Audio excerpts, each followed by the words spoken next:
for us. So now, before we launch into the panel to hear from our very intelligent and erudite panelists, which I have the honor of interviewing, we do have an incredible keynote speaker, and I will be reading her bio shortly.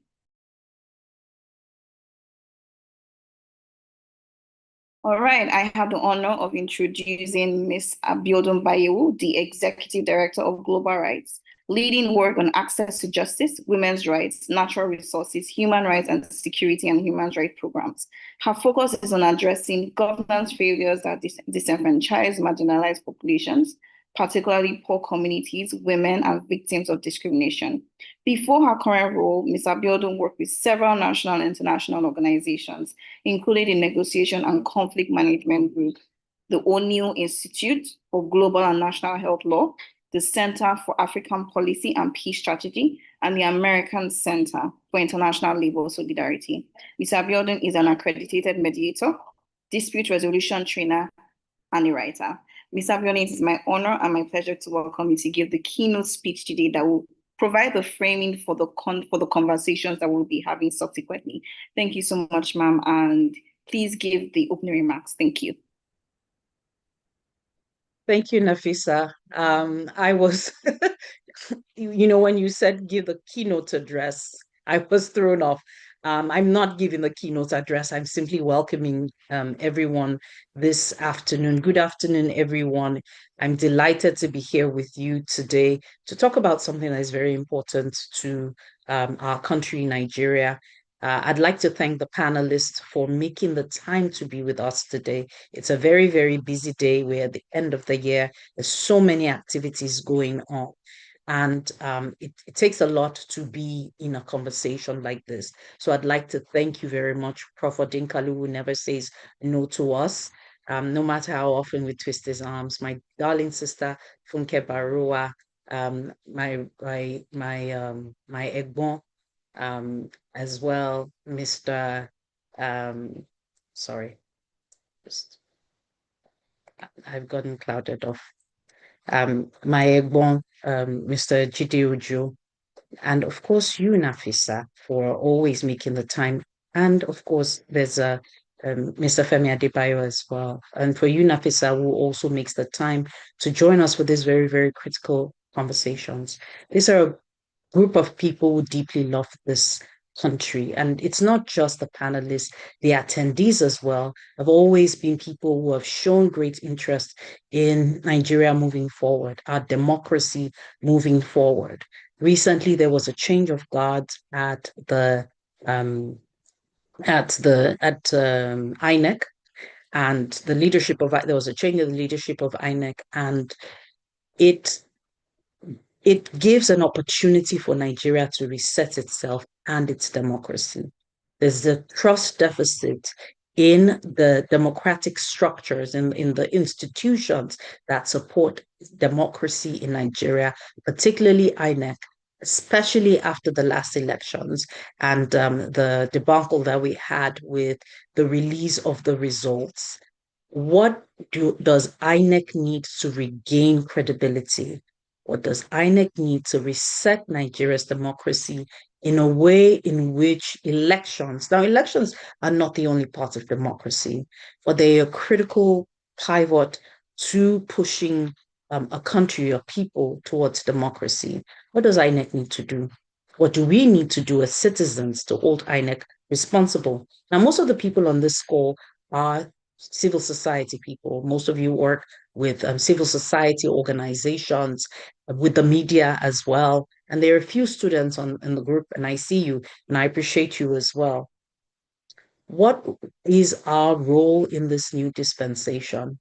How do we hold INEC accountable to a point where INEC itself becomes an accountable institution and holds politicians accountable, holds political parties accountable, and holds those who perpetuate atrocities in elections accountable?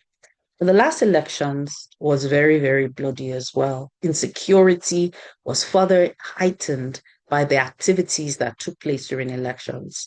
And INEC turn a blind eye because not a single person has been persecuted for electoral violence or electoral malpractice, as we are all very, very aware that we all witnessed. There was also a lot of identity-based hate speech that went on in the last election. And if you read our report on that, you would realize that we're in a very, very bad place in Nigeria when it comes to elections.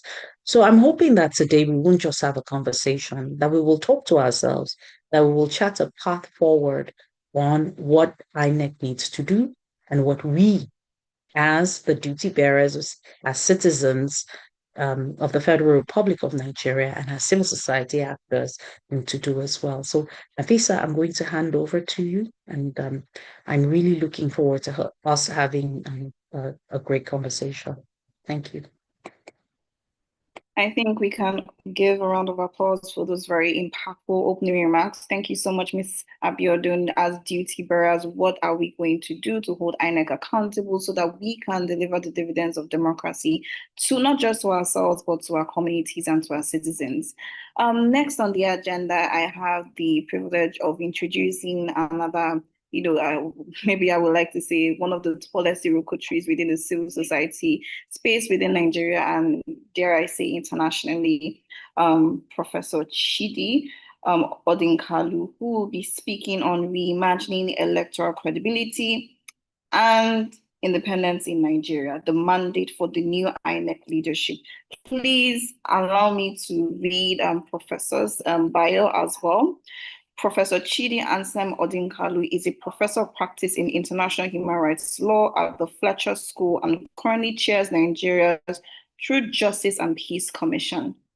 A former chairperson of the Governing Council of Nigeria's National Human Rights Commission, he played a key role in negotiating the Gambia's return to the Commonwealth.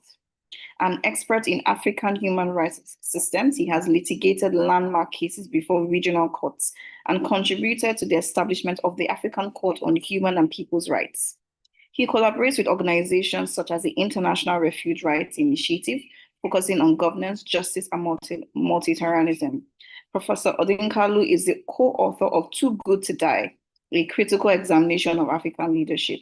His career bridges academia, advocacy, and institutional reform in the advancement of human rights and transitional justice across Africa. Please, I hope we have our pens and papers and are waiting to listen to this keynote speech because I promise you it will be everything that you hoped to hear and more. Professor Chidi Odinkalu, I can see you're here. Please, with a round of applause, let's welcome our keynote speaker to the room and to the stage. Thank you.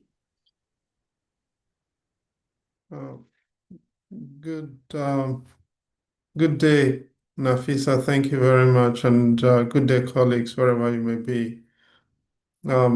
I've got to apologize somewhat. It's morning where I am. And those who know me know that I'm usually not responsible for anything I say or do in the morning, except on mornings when I'm teaching, when I have to prepare for quite a long time to be able to make myself intelligent and intelligible, at least to my students. So I do not want to, I want to plead that I be spared responsibility for much of what I'm about to say. It's also the case, secondly, that I do not consider myself an expert on elections in Nigeria. I deliberately disengaged from elections in Nigeria to preserve my mental health. And as a result, I would yield to the others on the panel to bring clarity, passion, and commitment to the subject matter of INEC and what to do with it. And the third is, of course, as part of my package of a plea of mitigation on this subject matter, is that I cannot presume to prescribe for either Nigerian citizens or for INEC on what is required to restore trust to the electoral system. It's important, however, that we acknowledge that trust has been broken and recognize that it needs to be fixed. What we need to do to achieve the fixing and how long we need to work at doing it, I think we've got to collectively be able to address, and even if we don't agree, put some beacons along the path to that. In saying that, let me therefore thank Global Rights for making this possible and recognizing the possibilities of using the digital space these days and the facilities that it does provide to us to aggregate the kinds of viewpoints that we are likely to hear this day, which is the day after the International Day of Action on Violence Against Women and 16 Days of Activism began. Let me also, in particular, I think, we've already heard from Abby, who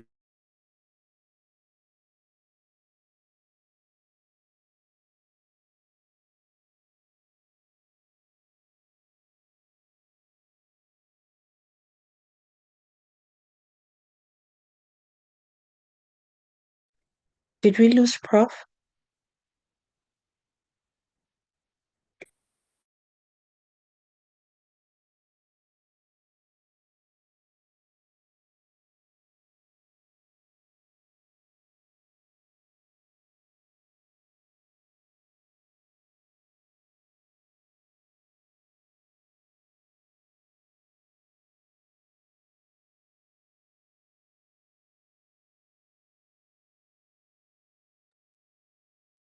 It seems we've lost Prof temporarily, Nafisa.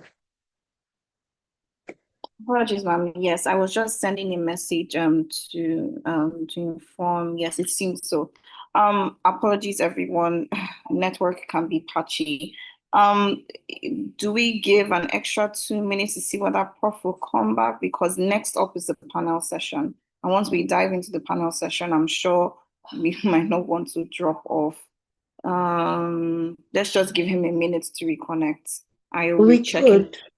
We could, but could I suggest something? There are a lot of people on the call. Perhaps we could just have everyone, apart from put their names in their chat, just a prompt, a question. How confident are you in INEC's ability to deliver the next election in 2027? Very confident, not confident at all. I don't know, whatever your thoughts are. If you could just share that in the chat, I think it'll be interesting to see what people feel about that. sorry, it looks like Prof is here. it looks a poll, but the self-generated poll. How confident are you in Alex to? Oh, okay, Professor Chidi is back, I think. sorry, it looks like the Zoom was rigged, but that's fine. It happens. I was thrown out.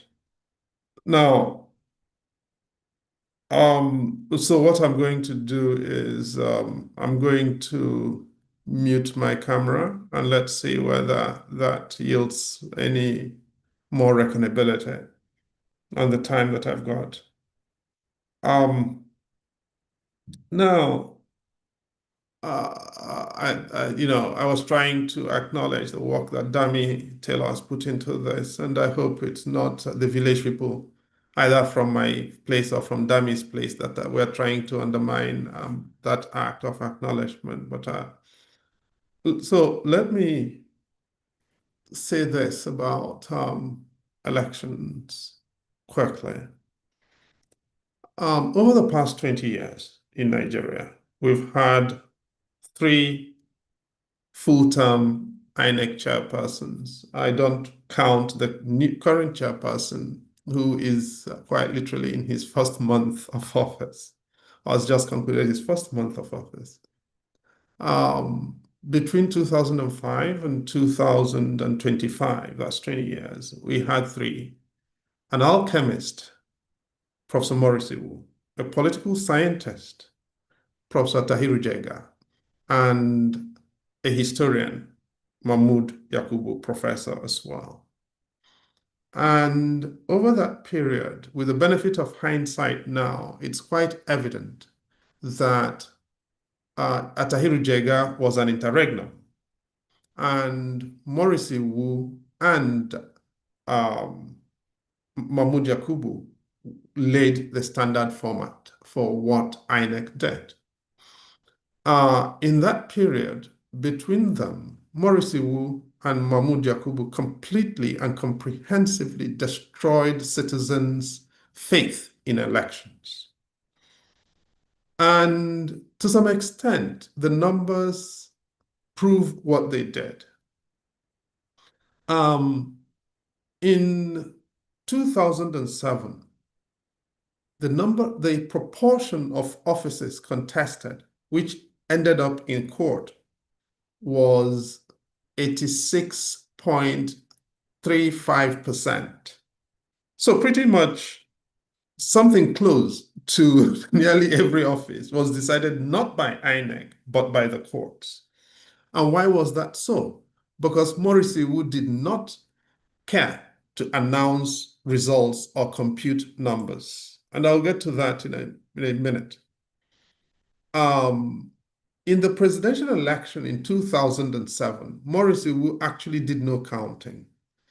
Now, in presidential elections, Nigeria is a national constituency. And according to law, the Constitution, you need to have at least 2/3 of the territory of Nigeria computed and collated before declaring results. At the time that Morrissey Wu declared results in 2007, we were collating the 12th state. It was Ondo State. It had not yet been fully added up. And Morrissey Wu walked away, took out a piece of paper, and declared a winner, allocating results, numbers to him.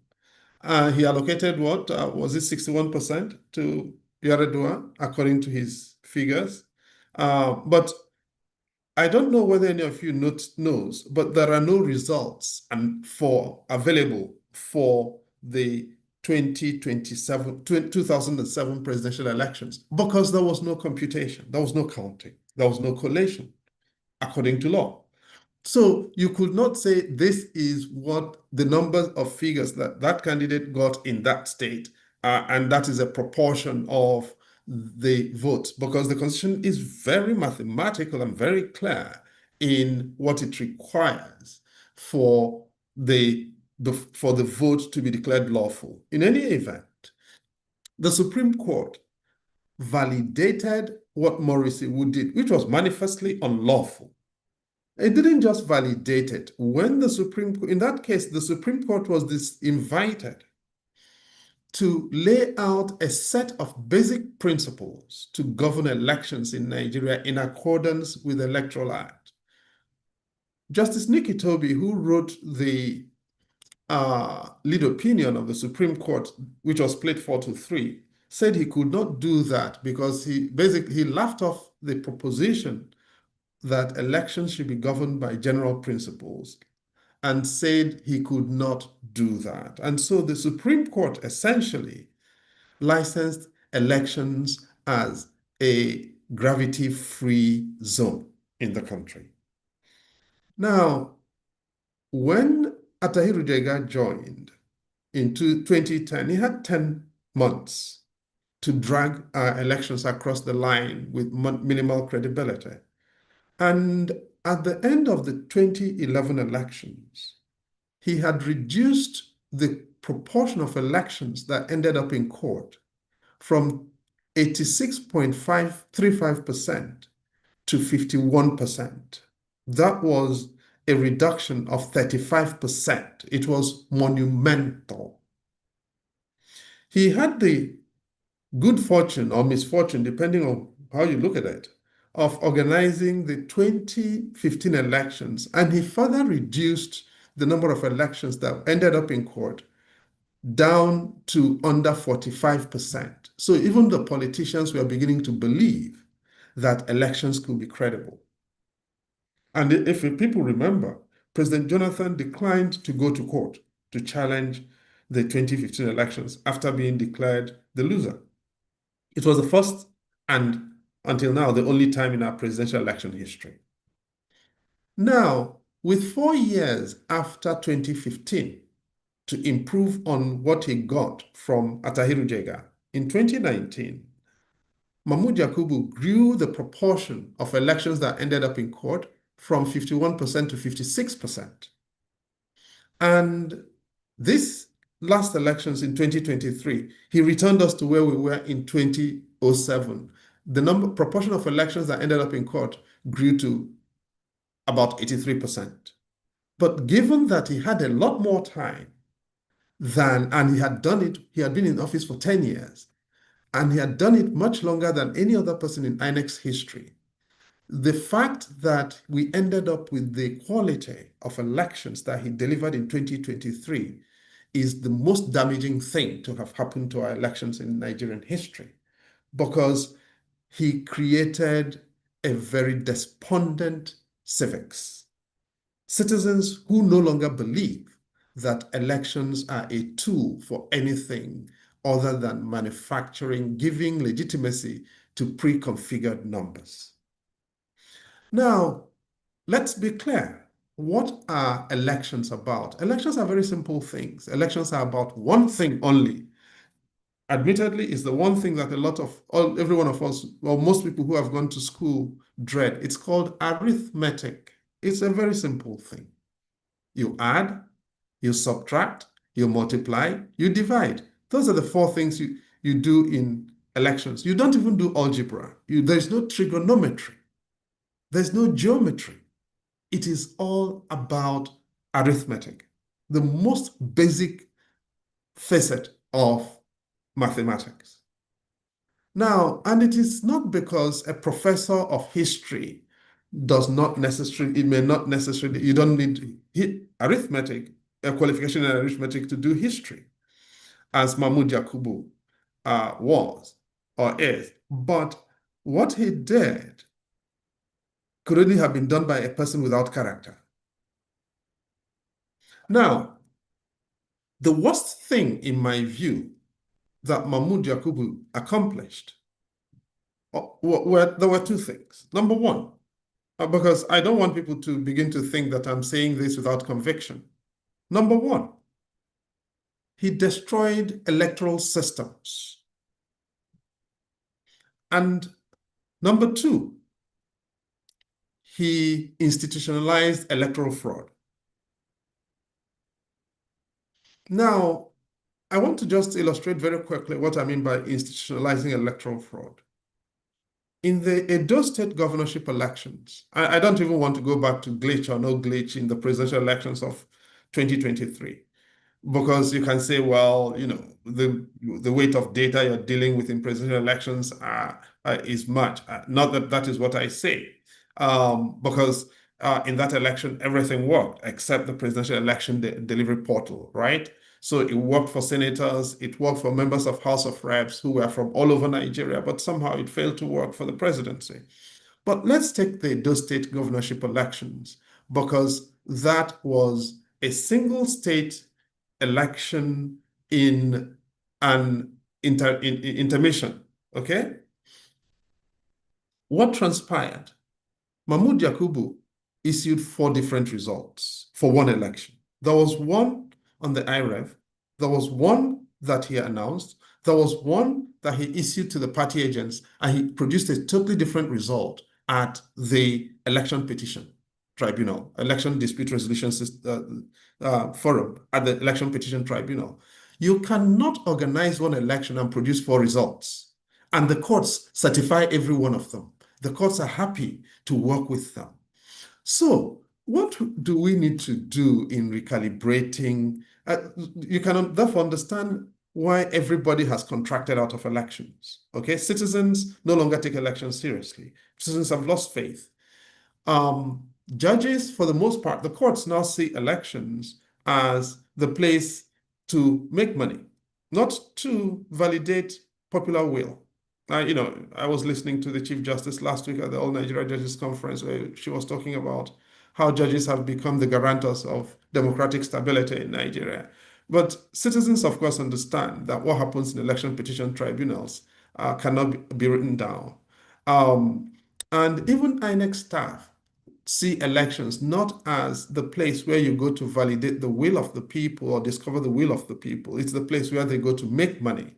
And so you talk about an electoral marketplace opening every 4 years or with every election. And INEC staff collect money and people rent INEC staff. And that's because INEC staff and commissioners are owned by different people.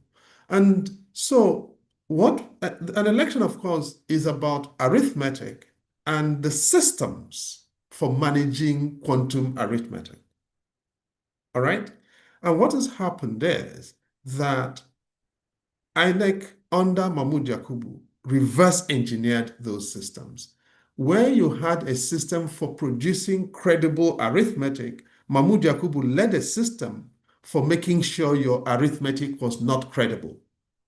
Where you had a system for ensuring that the outcome of election was indeterminate and the process was determinate, Mahmoud Yakubu reversed that so that the process was indeterminate in order to make the outcome predetermined.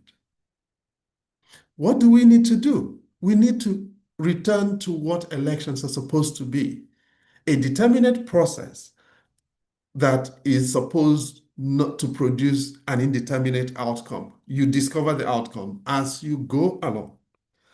And this means we've got to address the dysfunctions that were introduced. First of all, the INEC chairman was owned by people under Mahmoud Yakubu. That needs to change. Number two, INEC staff. Now, as I've said publicly, I know Josh Amukpita, the new INEC chair. He was in my law school set. And Josh, I will repeat here, is a dependable person. Josh is a man of basic decency. I would say that about him any day. Is that necessary for a credible election? Yes, it is. Is it sufficient for elections to be credible in Nigeria? No, it is not. But it is a basic foundation. You need a person of basic decency to begin to run an election in Nigeria. That person needs help. And that person obviously has to work with commissioners. That's where the second problem arises, because the commissioners in INEC, for the most part now, are owned. Most of the INEC commissioners, both at the level of national commissioners and at the level of recs, are party political people. That's unlawful. But the APC government has done that in order to create problems. We've got to address that. As civil society, the first thing I think we need to do is simply bring out the party affiliations of the people and begin to make that point. Unfortunately, Nyesom Wike owns the courts these days, and it's difficult to go to court with the confidence that you can get a dispassionate consideration of the issues. And of course, you cannot have a situation in which every case by Wike ends up before the same set of judges, unless, of course, he also owns the chief judge who assigns the cases. And so I want to be quite explicit here. It's not just enough to be addressing INEC. We've also got to address the fact that the courts have been corrupted by this entire system that we're talking about. Part of the problem was that the courts became the instruments for unraveling successive electoral acts. And they ruled that INEC's guidelines INEC did not have to obey its guidelines. So INEC could make up things as it went along, violate its guidelines, produce numbers, and courts validated them. That's corrupt jurisprudence. You do not need anybody to tell you that that kind of jurisprudence can only be bought with money and influence. So the third thing, therefore, is the courts need to be brought on side, and that needs a lot of work. That needs a lot of fixing. But my sense is that courts don't defect easily from the path of the status quo or from what they know, unless they are under pressure. And that is why, at my own very limited level, I have focused on the courts for the past 2 years, at fairly considerable risk, with death threats accompanying it sometimes. But I do think we need to focus on courts in order because ultimately elections are no longer decided, as I've said, with 83% of the offices contested in 2023 ending up in courts. INEC no longer decides elections. So what you do is after INEC has produced the numbers, you then go to the judges to do the final marketplace. And therefore, the courts become the important players in this. And we cannot therefore talk about this without involving what the courts do. Of course, the fourth thing is the security infrastructure that protects the delivery of results and organization of elections and management of electoral logistics. And with an Inspector General of Police who should have retired the year before last year, being extended to 2027 in order to deliver the 2027 election, we've got a serious problem. That is just the fact. Now, if you return to the systems, so I've talked about INEC chair, INEC commissioners, INEC staff who are owned, courts who have been bought and sold. We have security systems, primarily the police in particular, now in the hands basically of put in a place to just deliver and guarantee a particular model of election. In my view, I could be wrong. But we cannot be extending an Inspector General of Police at the point where he is supposed to have retired with the antecedents of the current Inspector General of Police unless there is a mission for him to accomplish. Now, the fifth thing is the results management systems. And we see that in Anambra State, for instance, INEC was in a position to announce results quite literally the night of the elections. All the numbers were in. And so the INEC systems actually do work when we want them to work. I'm not going to dwell too much on what happened in Anambra because I followed it in minute detail. But it's quite clear that the INEC systems can work and deliver credible outcomes, at least numbers that do not mean you announce 4 different results in one election. That happened very clearly here. And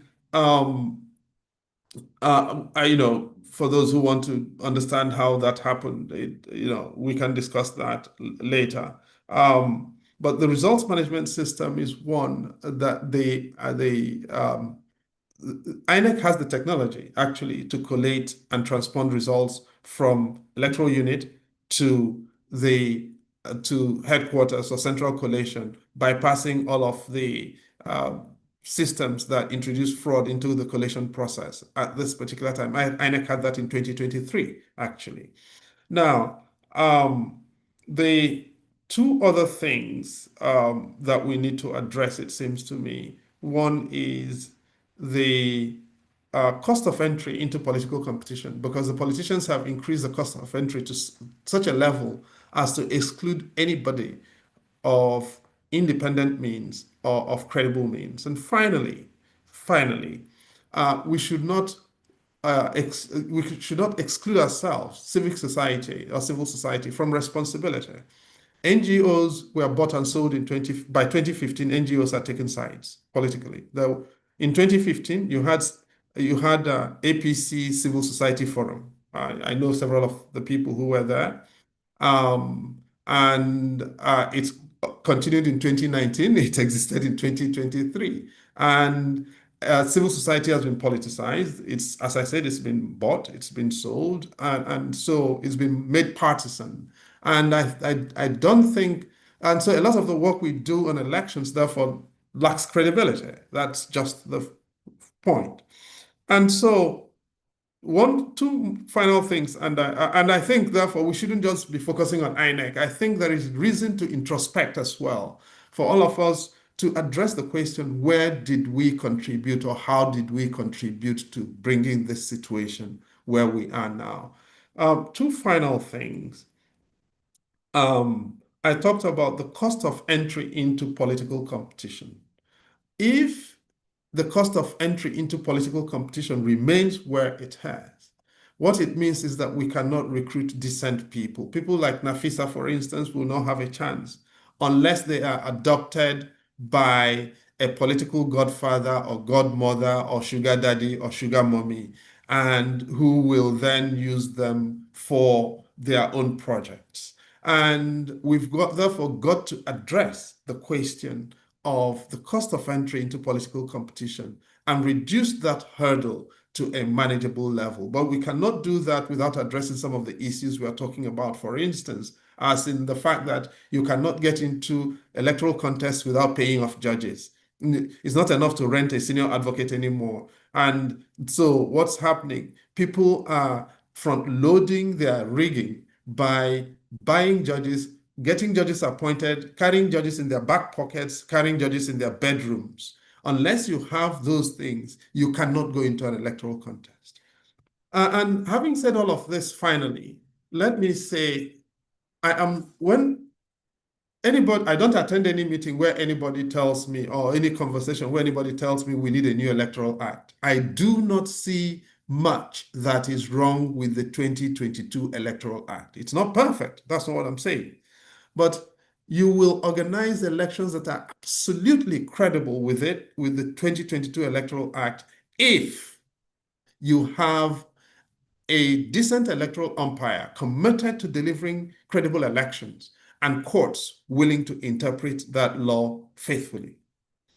And I think the energy that we're spending on trying to get a new electoral act adopted can be more usefully spent on addressing electoral administration and election dispute resolution. Three things that destroy our elections. Number one, electoral administration. Number two, election dispute resolution. And number three, results management. Those three things do not need a new electoral act because the systems for them created in the 2022 Electoral Act are actually enough, and they can work perfectly under decent leadership in the INEC. And my suggestion, therefore, is, can we begin to engineer the system back to what it was supposed to be by addressing those three things: results management, election administration, which includes election logistics, and election dispute resolution, and returning that to credibility, so that you don't have a situation, as I end, where the Supreme Court continues to impose on communities people whom they have never elected and whom the Supreme Court knows the communities did not elect. Okay? Imo State gets the kind of governor it does, whom the people did not elect. Zamfara State gets a governor that it does, whom the people did not elect. And the jurisprudence that gave Zamfara State its governor in 2023, or so 2020, actually said that judges can declare votes as wasted. Now, step back a moment and think about what can lead judges, most of whom do not vote, many of whom do not have voters' cards, to say that citizens who run the gauntlet of guns and bullets and violence in order to vote can have their votes declared wasted because of some intra-party disputes. And that's really the note on which I want to end, that the things that ail us are not in the law. They are in the lawlessness of the people who should administer the law faithfully. And unless and until we recognize that, we will be chasing the wrong things. And my hope is that in this conversation, we can begin to configure a dialogue that returns us to the things that matter, rather than seek quick fixes that do not exist and miracles that cannot work. Thank you, and may the Almighty help us. But I hope that in helping us, we also decide that it is time for us as Nigerians to help the Almighty, because right now, I think God needs more help from Nigerians than Nigerians need from God, who has always been there for us. Thank you very much. Thank you so much, Professor Chidi. That was, those were some very sobering facts and very interesting keynotes that provided context and framing and an analysis of the problems within our electoral system to, the rest of us who are in this call. I took some notes. I hope you guys did as well. Please let's give Professor Chidi a round of applause. 83% of contested elections go to the court. That's a very high number. It's a very high and albeit very saddening number. We have a lot of work to do. Our problem is not in the laws, but in the lawlessness of the people who are supposed to interpret and implement the laws. I think that's a point now we all should take. There is a poll, if you are watching your screen or listening, there is a poll on the screen to speak on how confident you are in INEC's ability to deliver free, fair, and credible elections. Please choose an option. I have been seeing your feedback on the chats where you have been saying that the overriding public opinion and sentiment is that you have absolutely no trust in INEC to implement or administer free and fair elections in Nigeria. And I honestly don't blame anyone in this room that thinks that way. But I believe that at the minimum, from the keynote speech we have heard from Professor Chidi, now we have begun to see a path out of this mess, a path out of the dysfunctional electoral system that we have to create one that really works for Nigerians and the integrity of the system. I will be heading on to the panel right now. We are diving straight into the panel where we are going to obviously be harvesting a lot of insights and intakes from erudite panelists. I would like to start with Mr. Jide Ojo. Mr. Jide Ojo, I believe you were here a few minutes ago. Please, you can put on your video. It's time for you to come up to the virtual stage. Please, as I read their bios, please give them a round of applause or put your favorite emoji, anyone that works for you. Mr. Jide Ojo is a seasoned development consultant and public affairs analyst with academic training in political science from the Universities of Lagos and Ibadan. Since 1998, he has worked with both local and international NGOs, including UNDP and USAID, on governance, elections, and development. He has trained election management bodies, political actors, and civil society organizations, and has served as an international election observer. A prolific writer, he has authored over 400 opinion pieces in Nigerian newspapers and contributed chapters to several books on democracy and public policy. I have to say, Mr. Jide Ojo, I want to be like you. Over 400 opinion pieces, that's a lot. How many have I authored? Not much. Mr. Jide Ojo, are you in the room? Please, if you're in the room, please unmute and join us on the virtual platform. I haven't seen him. Let me quickly confirm. He is here. Thank you. All right, thank you, sir. It's a pleasure to have you. I will now be reading the profile of Ms. Funke Baruwa. Ms. Olufunke Baruwa is a seasoned Nigerian gender and development expert, feminist, and public speaker with a focus on gender advocacy, women's rights, and civil society strengthening, public policy, and governance. For almost 2 decades, she has been at the forefront of social policies and reforms in Nigeria, working with government, civil society, and international development partners. She's renowned for her advocacy on the inclusion of females in strategic political, social, and economic positions in Nigeria. Please let's give a round of applause for Ms. Funke Baruwa. It's an honor to see you here, ma'am. Thank you so much. Is she on the call? Please, if you're on the call, I would love for you to unmute, possibly show your video, and let us know you're with us. Let me give her a few seconds to do that, and then we proceed to the next panel. I am on the call. Thank you. It's good to see you all. Thanks for having me. All right. Thank you, ma'am, for being here. Now I will move on to another Amazon, Miss NLB. Miss NLB is a well-known civil society leader, human rights advocate, and former country director of Action Aid Nigeria. She has a long history of activism, having become the first female student union government SUG president of the University of Jos in 1989, and has since dedicated her life to social justice, governance, and gender equality. Ms. Ene also convenes in Nigerian civil society situation where she coordinates efforts to promote transparency, electoral accountability, and civic participation. Ms. NLB, please, if you're on the call, would you kindly unmute, put your video so that we know that you're here. I was at an event where Ms. NLB was the keynote speaker, and I was blown away. I expect to be fed a lot more insights, and I cannot wait for the conversation. Let me just. Thank you very much. I'm glad to be here. All right, ma'am. Thank you so much. Nice to see you again. I just saw you a few minutes ago, but nice to see you again. All right. Now I move to Mr. Oluwafemi John Adebayo. Oluwafemi John Adebayo is a democracy data analyst and electoral security expert leading research at Impact Development Initiative. He has worked on major democracy projects in Nigeria and globally, advocates for youth and women inclusion. He's also a fellow Yali alumnus. Nice to meet you, Mr. Olufemi John. Published author and recipient of prestigious fellowship. Mr. Oluwafemi, please, if you're on the call, can you unmute, show your video, and let us know that you're here. Thank you so much for taking the time. Thank you, Nafisa. Thank you, Global Right. It's an honor being here. All right, thank you so much. Yes, those are all our panelists. We have a full house today, and let's really dive into the conversation. So the first point we're going to, touch on is electoral independence and credibility. We've had the opening remarks from Ms. Abiodun, we've had the keynote speech from Professor Chidi, and then we're going straight into, we've had the opinion pieces from different people in the room saying, they don't trust INEC, and they're right to do so.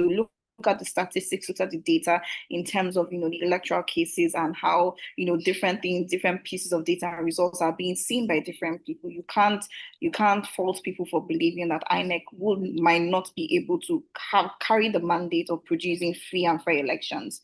So to Mr. Jideojo, in your opinion, what reforms do you think in Nigeria should prioritize to ensure greater independence, especially in the judiciary, because we've heard Professor Chidi speak to the judiciary in this conversation, in the appointment of the INEC chairperson and the commissioners as well? So, Mr. Jideojo, that question is for you, and then I will hop on to another panelist to get their opinion. Please let me know if you heard my question properly. I'm happy to repeat that. Well, Nafisa, I want to appeal that you allow. Can you hear me? Yes, Hello? I can hear you. Yes, I can. Yeah, I will beg to appeal rather, that other panelists should carry on. I have a media interview at 3 p.m. and I'm being asked to join the Zoom link now. So immediately I'm done on TVC, I'll be back and I will take my turn. Please.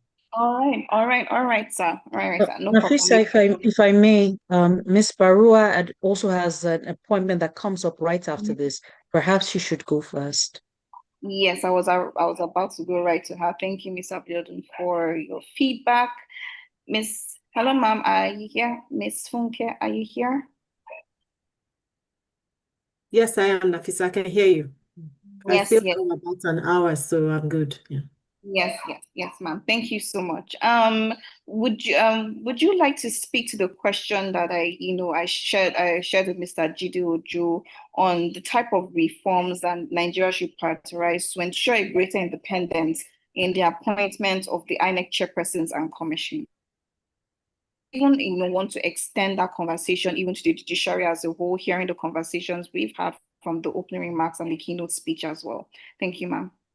Thank you, sure. But first, thank you, Nafisa. I want to greetings to everyone on the call and to Global Rights, especially for convening this extremely timely and important conversation. And before I get to that question, I just wanted to, Professor Chidi is a very hard act to follow. It's not fair to us panelists, but anyway, I just wanted to, thank him because he'd actually laid a good background for that. And to just say a few words that, yes, as a country, we're standing at, a critical democratic crossroad, as Professor Chidi said, with the departure of Professor Yakubu and arrival of Professor Amopiton as the new chair of INEC. So we're not just witnessing a change of leadership, we're confronting a crisis of trust. That is the problem we actually have now. So the central question Nigerians are asking is simple but very, very profound, and it's like can we believe in our elections again? That's it. So it's a trust deficit about our elections. Now, restoring that trust will require more than new technology or new faces. It will definitely require intentional, visible, and structural change. So first, for me, the issue of independence must be addressed openly and transparently. The credibility of INEC begins with how its leadership is selected and how its independence is projected. In the next 12 months, the new chair should convene a national multi-stakeholder review, engaging civil society, legal experts, political parties, women's groups, and youth leaders to critically examine the appointments and governance framework of INEC itself. That process must then produce a publicly shared reform roadmap that has clear timelines and accountability mechanisms. Second, trust is built through proof, not promises. INEC needs to run transparent pilots of any improved systems, whether it's upgrades to BVAS, enhancements to the IREF, or new monitoring tools for campaign finance. Those pilots must be independently validated by credible observers, not just INEC, and the findings must be made public. When citizens can see, test, and verify the system, confidence begins to return to the democratic space and the electoral system. So third, and critically, INEC must demonstrate that inclusion and integrity are not optional extras, but they're core priorities. Within the next year, we should be able to see a concrete inclusion and electoral integrity package that reduces barriers for women, for youth, and persons with disability to participate as voters, both as voters and as candidates, that strengthens campaign finance through transparency monitoring and establishes specialized sort of rapid response units to counter misinformation, hate speech, cyber threats, and all that during elections. So I don't think Nigeria does not just need another election. Nigeria needs a new democratic social contract that is built on transparency, inclusion, accountability, and trust. For me, the real mandate of the new INEC leadership of Professor Amobiton is not simply to conduct an election, but to restore belief in democracy itself. And then back to the question around structural reforms, I think that the first thing is quotas and funding technical support. I completely believe that there has to be temporary special measures, that need to be put in place with a dedicated public funding or matching fund, whatever it is, for women, youth, persons with disability. We need to really prioritize these issues, not just simple one-offs at every electoral cycle. There has to be low barriers to candidature and voting access. It's so difficult in our system to even vote. Voting is like contact sports, it's Olympic sports in Nigeria. I used to joke at the civil society election monitoring thing we used to have then, organized by civil society situation room, organized by PLAC, that every time there was an election in Nigeria, that whole day for me, and it has come at certain periods whether I was pregnant or something, you can imagine as a pregnant woman, very difficult to stand for hours. So voting access, whether as a candidate or as a voter, if you are not, like Professor Chidi established earlier, a Nepo baby, as is the current trend, people a trending hashtag now, or you have a political godfather or mother, or some side connections, to the elites or those in positions of power, you're not going to get anywhere near being a candidate. There has to also be sustained civic and civic tech engagement aimed at youth and women. This is 2025. Nigeria needs to understand that it must have long-term programs that link voter education, leadership pipelines, and mentorship, not just one-off trainings. And we need to use youth networks and digital platforms for continuous mobilization and translate these materials into local languages and into something young people can understand and engage with. For the next 12 to 24 months, I will be looking at some certain policy levers like conditional public funding or ballot access benefits to parties that meet all these candidate threshold. There has to be some regulatory guidance. Professor Chidi is right. We don't need another electoral law.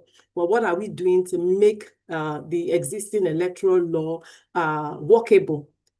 How accessible are registration and polling units and all that? What kind of awareness do we have in the polity? What's the coordination between INEC, civil society, and development partners? We need to normalize inclusive participation. We do not have an awareness problem. We have a structural exclusion problem. So to close, 3 reforms are critical.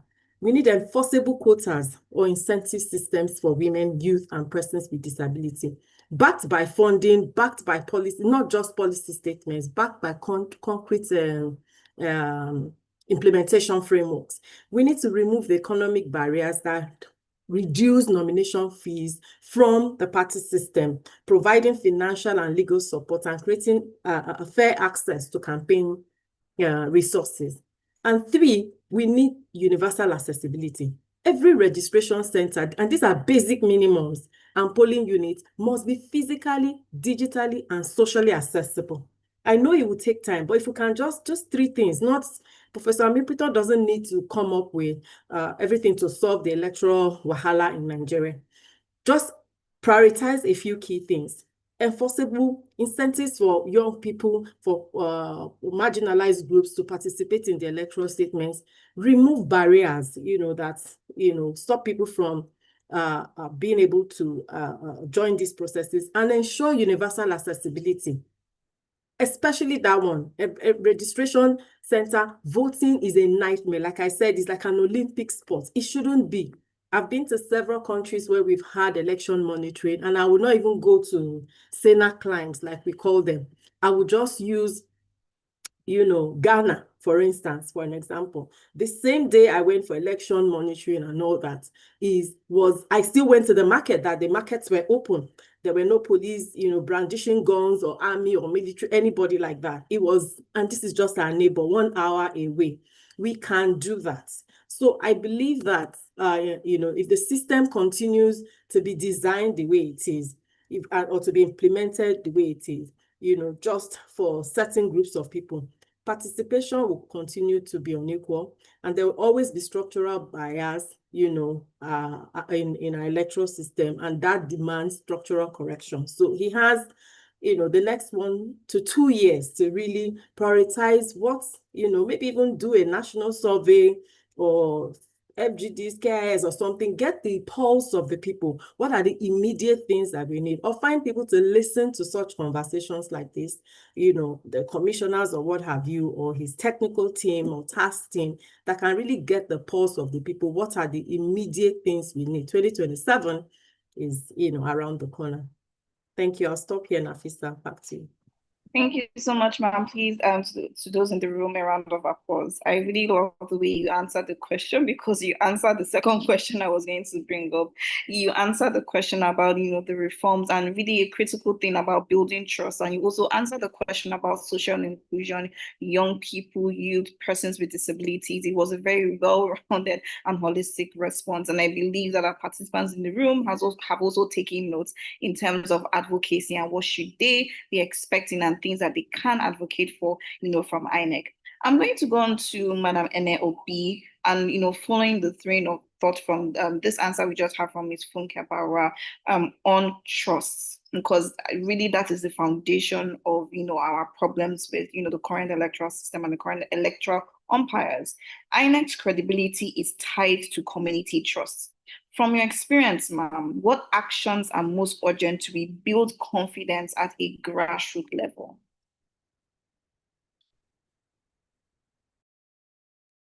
Thank you very much, Nafisa, for your great facilitation, I would say. Really proud of you.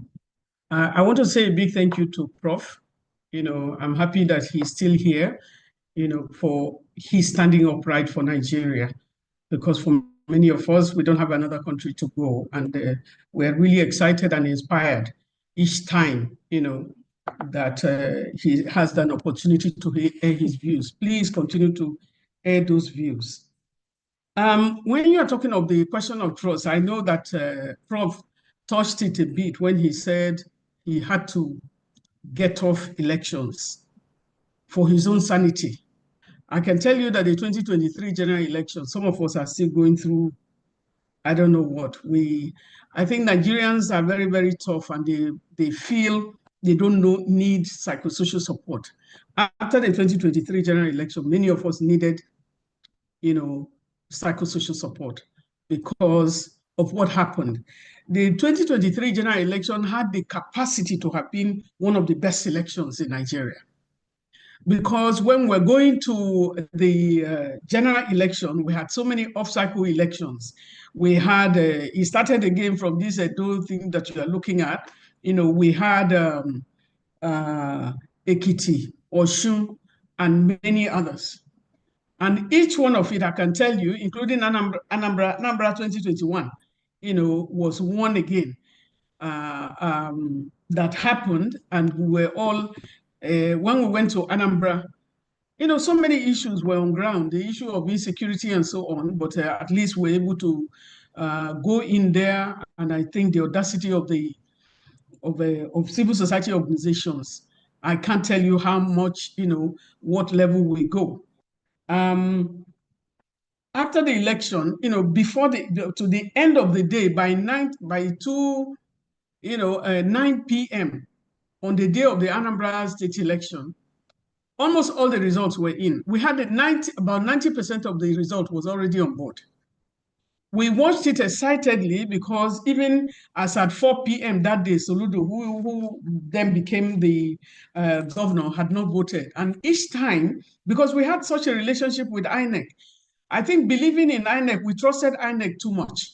That was one thing again that we had to now look back and say, how did we get here?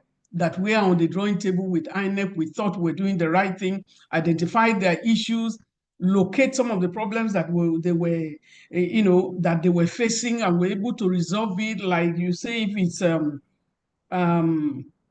the question of logistics and all of that, we had, from my office, then country director of ActionAid, were able to now, look for funders who organized and brought everybody that flies anything logistics to one place, which was, Lagos.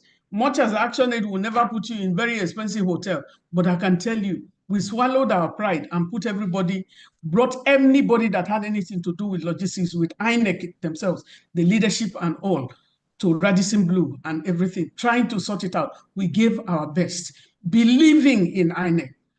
The continuous voter registration leading to the 2023 general election, the young people were believing, and we were mobilizing across board, mobilizing people to learn to believe again that their votes now count. So they should come out en masse and ensure that they're able to vote because their votes was going to be counted for. That's why in a place like Lagos, the Tafawa Balewa Stadium, people came out to Tafawa Balewa Stadium, and INEC reacted by, bringing more machines, registration machines and everything.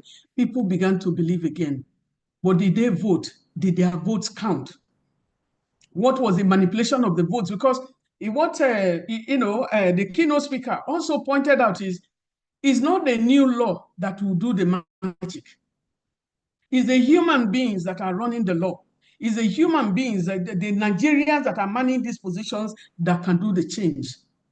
A lot of corruption in the system, huge corruption in the system, and that has brought down.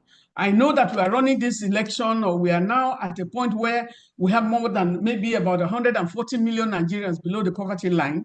You victimize people, and then you bring them down to their level, and you go and toast something before them, and they are running yo-yo and voting for you.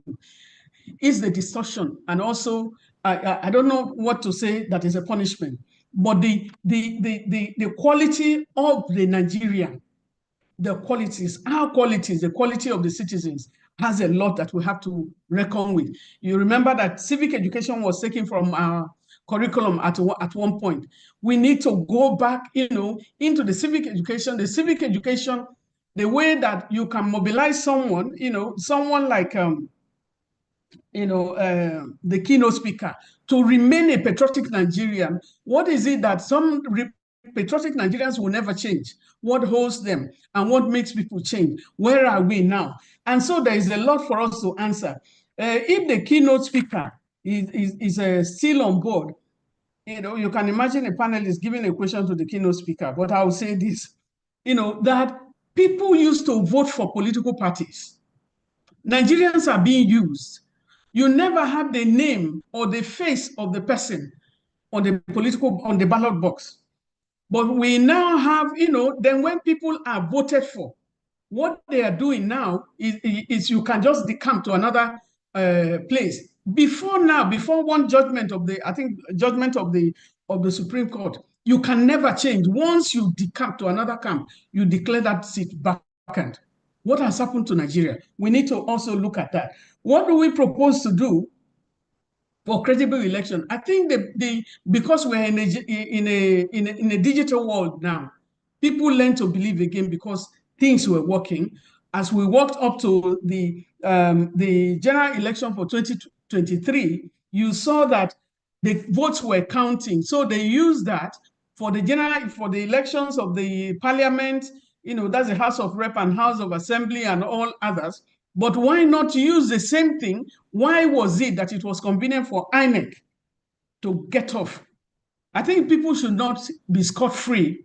I think the 2023 election ought to be investigated. And whoever is the culprit, because INEC was paid to deliver election, and INEC did not deliver. Because why would we put the money, the whole money that we want for the election in INEC, and now Professor Mombudu will tell us to go to court.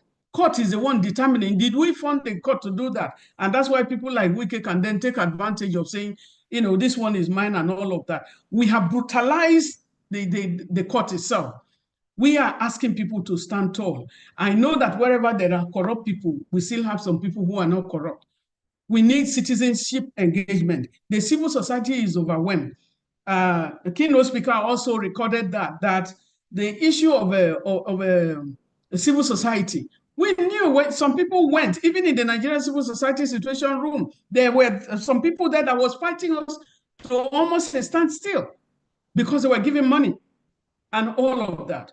But we have to continue to fight. It's overwhelming right now, but we need to continue to fight. Let civil society not go it alone. What about the citizens? Those who are working are overwhelmed. Where do we move the next one? I think that's why it is important that this session is going on right now. The new man has come. He has found, I heard him charging, the Rex, not to disappoint them, not to disgrace them and all of that. He who pays the piper dictates his tune. One lesson that I will leave you with, on a German. The Germans, some of the INEC team went to Germany, and the head of the German Electoral Commission, the like of INEC chairman, they asked him, how is it possible that he is a member of a political party and he is the umpire of Germany on elections? How is that possible? And what the guy said is, two things. He said, yes, he is a citizen. He can be a member of any political party. But who is, it is a professional appointment. And then the second question is, why are Germans not using electronic systems? He said, Germans trust Germans more than the machines, was his response. What that means is the quality of our being. I am a member of the political party does not take me away from my national duty. Meaning that I can be a member of a political party, I can be an umpire, and I will still declare a transparent and honest election. The young ones were learning to believe, and then we went into the 2023 general election. Some young people were not even allowed to vote just because they know what will happen. And then the issue of transparency and accountability, in many states, we saw it broad daylight, that elections were taken from people's hands. How long can we go? So for the civil society, it's a difficult thing to go back and start mobilizing because people have been demotivated and demobilized. It's a very difficult thing, but we need to learn to know also that this country belongs to us, not to them, because their time will come and pass. You can't somebody said politics is too big a business for us to leave it alone to the politicians because our lives are concerned. People are getting poorer. There are no jobs for our young people. And we can only do that by bringing people who qualify, who are thinking of Nigeria first. How can we get all the citizens to rejuvenate ourselves and recollect? Thank you very much. Thank you so much, ma'am. That was a very passionate feedback to the question. I remember while you were speaking, images were just flashing through my mind of the 2023 elections where people were literally lining up at their polling units late into the night to make sure that they voted. I don't think I've ever seen that sort of, determination in our young people in a very long time. And it's just a really terrible thing to see how, the efforts did not translate into the quality of governance. I saw someone putting it in the chat box that they are still suffering from PTSD from the 2023 elections. It's a funny, but it's a true way it's a true reflection of the mindset of a lot of people. I remember discussing with the lady who was selling me avocados in the market in Guarampa, and she said she's not going to vote again in 2023. That does it count? And these are the people that need to vote. These are the people that need to vote. We all need to vote. We all still need to be engaged. So thank you so much, ma'am. In this part of the world where we see AI and technology taking a front seat to most of our interactions within the public and private sphere, especially in elections, maybe from other foreign jurisdictions, they trust human beings more than they trust machines. But in Nigeria, we seem to trust technology more than we trust our fellow people. It's the unfortunate circumstances in which we found ourselves in. So on our panel, we have Mr. Oluwafemi John Adebayo, who is an expert in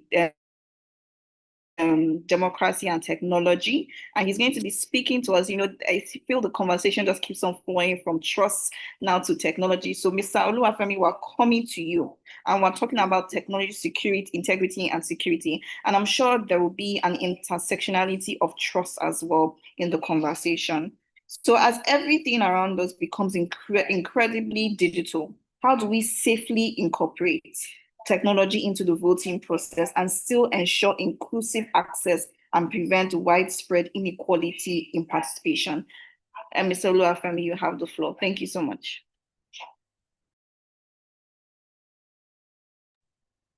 Thank you so much, Nafisat, and I want to say thank you to all of the panelists, the keynote speakers that have spoken. Sometimes it becomes very difficult to speak after the veterans and the long-standing experts in this space. But thank you for the honor. I think I will first of all start with the fact or the thought that technology, as it were, it's a system or a framework that actually amplifies any given process. If our process is flawed, if it is biased, technology will only amplify it. And I'll give a very clear, visible, that everybody can relate to. INEC, I don't know what the principle for INEC is, but I think I could sum it up with the fact that they are just incorporating half transparency in the process. Because if INEC is not transparent a bit, maybe they would have shut down IREF. But IREF in itself has opened us to quite a lot of things. I am always involved in a project in KDI called the Ballot Integrity Project. And I come to realize that on IREF, if Nigerians are able to sit with it, there are quite a lot of things we'll see. And I'll start with Kogi State, elections in Kogi State after the 2023 general elections. The IREF, we looked at it, looked at all of the results, and we saw that there were results being sent to polling officials or ad hoc staff via WhatsApp. And I vividly remember that name, and it was actually snapped on a WhatsApp interface. And the person that sent that was Mr. Adisa. Now, that is a technological process that is actually expected to bring a bit of transparency or a lot of transparency into the process, but it was used in that elections, and we're seeing so much of us. Either in terms of the fragility of the process, the sincerity of the individuals using those tools. So I just use that example to explain to us that technology in itself will amplify our bias. If the process is flawed, technology will actually amplify it. So in the real sense, if we're introducing technology in any given process, we should also understand that technology doesn't 100% solve the problem. We need to deal with some of the elements in the process. You see a situation, and IREF had actually shown us, you see a situation where you see ad hoc staff that are not fully trained, that are having arithmetic error. You see a situation where you see result sheet from ECATA, where same handwriting across different words in IMO. About 5 different words in IMO, same handwriting were writing the result. All of those things are on IREF. So I'm just trying to drive the point home that at the end of the day, if we introduce technology and we do not take care of the process, we do not take care of the human element, most especially the people that will handle the technology, either from the front end.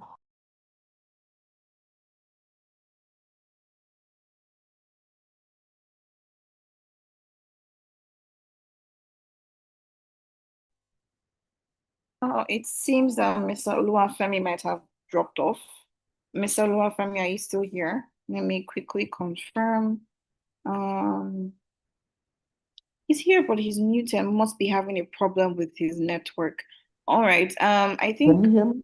Okay, great. Thank you so much. Yes, I can hear you. Oh, sorry. I think the network is is playing somehow. So the point I'm just raising is the fact that technology in itself will not fully solve the problem. We just need to take care of the process and the human element. I'm talking about the process where you even see ad hoc staff handling technology like beavers, and they are really saying that they don't know how to operate it. In some instances, they will tell you that they don't have the password to this. But however, I will just quickly dive into the aspect that some of the few technologies that INEC has also introduced has actually also deepened some of the conversations we've been having. But let me just quickly digress a bit and permit me to just chime in into the conversation of the independence of INEC.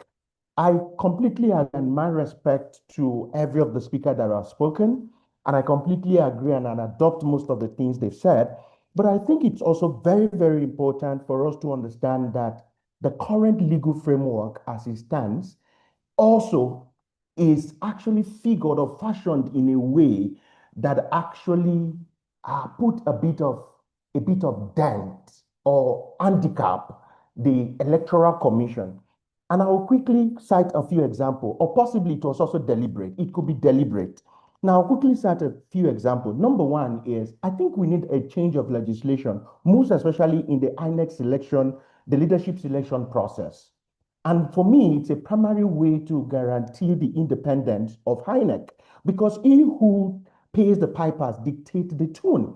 And we might be tempted to believe that the process we run in Nigeria, where the president appoints, sent to the parliament or to the Senate, consult with the Council of State, is the only model.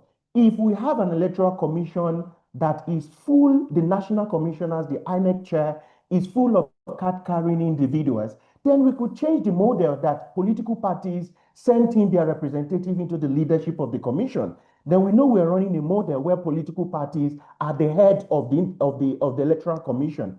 And if you are in a commission representing your political parties and you sell out, then so be it. That, in a way, could actually solve some of this problem. That's number one. Number two is what happened to take, I'm not sure if anybody will legislate himself out of relevance, but how will it look like if we take the leadership selection process away, not completely from the president, but it should be more open to the point that there should be a framework where the citizens can actually write maybe their submission or submit petition if they are against the nomination. It could be the window of 14 days where civil society will be able to submit to say, we agree to this person does not have political leaning, does not have political affiliation, tick the boxes, the constitutional requirement, or possibly have an independent selection committee that comprises of multi-stakeholders. We could also possibly open this process for elections. There are jurisdictions where the Electoral Commission is also being commission leader or chairman is also being voted for. So for me, that's the first aspect of it that is very, very important. Do we know as it stands today, most especially, there is no clear accountability mechanism if INEC actually err in the giving process, in this electoral process. There is no clear accountability mechanism. So the question is, who punishes INEC? If something goes wrong, in 2023, INEC promised Nigerians of the high rev, a lot have been said on that, presidential elections, right? So if we look at that, I'm not a lawyer, but I know in law, that is against the doctrine of estoppel, where you promise people heaven and earth, and eventually you renege on your promise and you didn't fulfill it. So that is the aspect of independence. Now, let me quickly talk about confidence. And I completely agree to the fact that confidence building or trust building in electoral commission do not necessarily require any given law, because I don't think you could legislate trust. I don't think you could legislate confidence in the mind of people. But there are some very important things that we need to understand. Towards the 2023 general elections, we did analyze INEC communication. And out of the communication that INEC releases, or the press statement that they releases, 66% of those statements were reactive. They were not strategic. They were not proactive. They were reactive. It has been brought to our notice. A news article is making rounds, or we've come to realize those are actually reactive. Then you're allowing people to dictate the pace of your communication, whereas INEC should be the one leading the communication. INEC needs to do better in terms of communicating to Nigerians. Now, how many of us have actually heard what is the outcome, or what exactly is the glitch that happened to HiRev in 2023? Oh, they will come to tell us that it is in their final report, but it is still the same word, glitch, that was used. Now, if we take our mind back to Kogi elections, where there were pre-feed result sheets in Ogorimagongo local government, and those processes, INEC released a statement that we're going to investigate. How many of us have gotten the outcome of that investigation? The commission did not communicate that to people. If we look at the August 16th by-elections, there were some commission staff that were arrested with some huge cash of money, and it was said that they visited a politician. It was making rounds in the news, but today, how many of us know anything that have happened to those commission staff? Now, this will now bring me to the legal framework. As it stands today, INEC has the mandate to prosecute electoral offenders is in section 145 of the Electoral Act. Now, if INEC is the culprit, will INEC still prosecute its own people? Maybe we talk about will in that instance. So if INEC is also vulnerable to some of these infractions that we're talking about, or electoral fraud, then why do we make prosecuting electoral offenders rest on INEC? That means they are going to be judged in their own case. I think we need to change that. Now, I've spoken about the lack of no accountability. Now, if we go to section 134 of the Electoral Act, and I'll try to paraphrase that section. That was the section 134.1 is talking about grounds of petition. But if we go to 134.2, that always gives me trauma every time I have cause to talk about this. That section is saying an act or omission which may be contrary to the instruction, which may be contrary to the instruction and directive of the commission or an officer appointed for the purpose of the election, but that is not contrary to the provision of the act, shall not itself be ground for questioning the elections. So if an INEC staff make a mistake based on the instruction of the commission or based on the instruction or the guideline of INEC, you can't approve with that.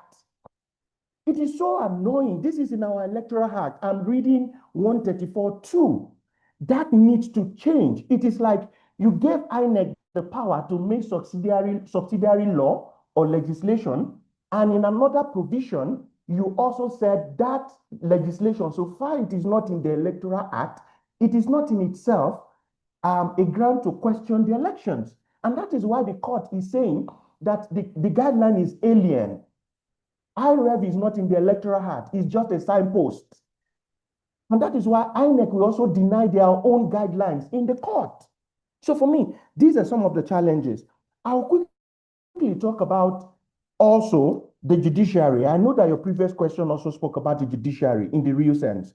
I think for me, I agree to the fact that there is a lot of capture of our institution, which I completely agree. I think the appointment process of judges needs to be revisited and changed completely. I think it has been captured, compromised. Professor Chidi Ondikalu has always been talking about that. I follow him, so I won't dwell too much on that. Accountability mechanism for judicial officers. NJC does that, but how effective is that process now? I think we also need to talk about it. Now, one thing that is very, very important that I think we do not have to miss is I am not sure, like I said, I am not a lawyer, but I work a lot in this judicial space, elections related matter. But I've seen judges that do not even understand what BVAS is. I have seen judges that do not understand IREF. I am not sure, as it stands today, if there is a special course on electoral law in our law school or in the curriculum of lawyers or like the degree. I'm not sure. So I think we need to have a conversation on how judges who are civil or criminal expert, or they are judges in different area, maybe IPs and all of those. That is how they grew to be on the bench. We need to now start letting them have the understanding of elections. We shouldn't make the mistake that judges understand elections. It is something that is key. Now, in 2023 Presidential Election Petition Court, you have the process where you brought in an expert that is talking about technology, Amazon, and he's talking about backend configuration. He's using those terms. Now, the question is, I'm not sure if those on the panel for that Presidential Election Petition Court, I am not sure if they really understand the intricacies and the nitty-gritty of technological framework, backends, and configuration of such. And this is now why I need to talk about there should be a kind of training for judges on election adjudication. Yes, it is being done, but it's just a crash course. Before they are being empaneled, they will just do like a day briefing. Let me call it briefing for them. Then lastly, communication on the part of the judiciary. I think the judiciary needs to change this particular principle that they need to be heard and not seen. I'm not sure what that phrase looks like again, but what it means is that there is a principle that the judiciary don't talk, don't say anything, but I continuously talk about the fact that when you allow people to dictate the pace of your own work, then they will interpret it the way they want. Then I think the judiciary need to self-regulate in that instance. And I'm happy in a way that they are opening up to the aspect of judicial communication, especially on sensitive matter like elections. And we're working with them on that. But I think judiciary need to do a lot in terms of communication. And I'll rest with this. With the situation that happened in Himo, very, very sensitive case. I understand the rascality around that process. But when I had the opportunity to read the judgment, I now realize that actually INEC is a major culprit in that given process. What is the role of INEC in election petition? It is very important that we define it, because at the end of the day, in Himo situation, INEC was supposed to certify or to ascertain the authenticity of an evidence, which is the result sheet, but INEC didn't provide it, denied it, and didn't ascertain the authenticity until the politicians had to go to police, which gave a carbon copy. And I know there's been a judgment. So if you look at all of those processes, if INEC had actually done what they're supposed to do, maybe the situation would be different. So it will bring me to the fact that what is the role of INEC in election petition, most especially when we talk about burden of proof. INEC, I would recommend that the process needs to change, that INEC is a nominal partner.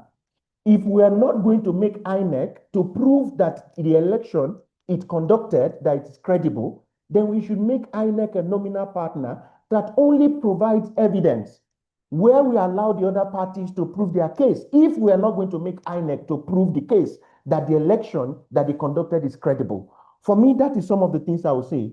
I would have loved to talk about campaign finance, because it's a whole lot of aspect when it comes to the aspect of, this electoral process in terms of integrity. But I think I'll rest so that we can also take up some other questions. Thank you. All right, thank you, Ms. Olua. For me, that was a very, interesting perspective, especially on the part that technology or just amplifies what exists and the accountability of INEC, and basically different aspects pointing to the capacity of even judges to understand technological frameworks and the nitty-gritty of using technology in elections. Like I said, he's a technology expert, so he was able to give us a very rounded, perspective on that question. And then, as usual, because the panel is just flowing as it's supposed to, I will now go on to Mr. Jide Ojo, because now we are speaking about accountability. There have been a lot of themes of accountability popping up from the different panel speakers that we have here. So, Mr. Jide Ojo, are you here? Are you back now? If you are back, I have a question for you on accountability in elections. Yeah, I'm back. All right, sir. All right, sir. Also, given because we're running a bit, tight on time, I will be moving forward. I would appreciate if panelists could also keep their submissions to 3 minutes, please. And my question is, how can Nigeria reduce the heavy burden of post-election litigation and increase reliance on credible electoral processes? Thank you so much, sir. We look forward to your submission. Thank you, Nafisa. I want to appreciate all the keynote speaker and all the other panelists. The pictures everyone has painted is very depressing, but I think we should also not be too hard on ourselves because our democracy is still evolving. Yeah, we have 102 years of electoral democracy, but it's a never-ending journey. In terms of political accountability, let me start from a bit of a, not I wouldn't say exciting news, but in spite of whatever anybody can say or will say about some of our elections, we've seen some measure of accountability in terms of punishment for those who behave badly. And I will start from the point of 3 resident electoral commissioners who superintend the 2023 election, who are today sacked by the same president that is currently in office now. Recall that Adamawa Rek overreached himself and usurped the role of the returning officer and declared Aisha Binani as the winner of the Adamawa governorship election in 2023, which is a bizarre thing. More so, this man is a lawyer. The so-called resident electoral commissioner is a lawyer. But what has happened now is that the president has written to the Senate, and I think early this year, 3 of them had been sacked. The case of Sokoto Red, they found about $46,000 or $47,000 in his Kaduna home, which he couldn't defend. And eventually we learned some governors, former governor, whom I don't want to mention, of Sokoto State gave him that money, which is to induce him to do their bidding. He has also been sacked. We also remember the case of Abia Rek, who tried to influence the outcome of the election. And if you recall, the returning officer in Abia for the 2023 election, who happens to be a vice chancellor of the University of, I think Federal University of Technology, Owerri, but was posted to be a returning officer in Abia. The woman rebuffed every overture to make her to rig the election in favor of one of the candidates. And the resident electoral commissioner in Abia, alongside the 2 I've previously mentioned, was sacked. We also must not forget the heroic effort of our colleague and highly cerebral lawyer who was the former resident electoral commissioner in Akwa Ibom. I'm talking of, what is his name now? Mikey Guinea.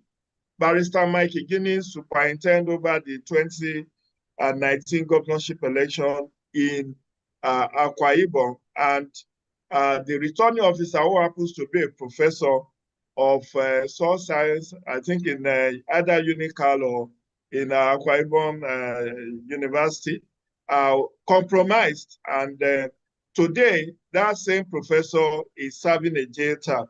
Yes, this may be few and far, but we must celebrate this because it's part of political accountability we are asking for. And when people paint very depressing picture of our elections, as if nothing has ever worked or we have never recorded any success, I beg to disagree.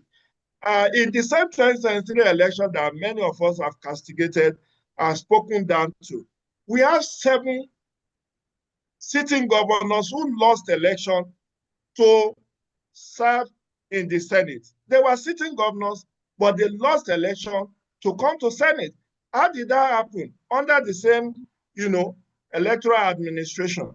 So we must, I can mention the Ifeanyi Ugwuanyi of Enugu.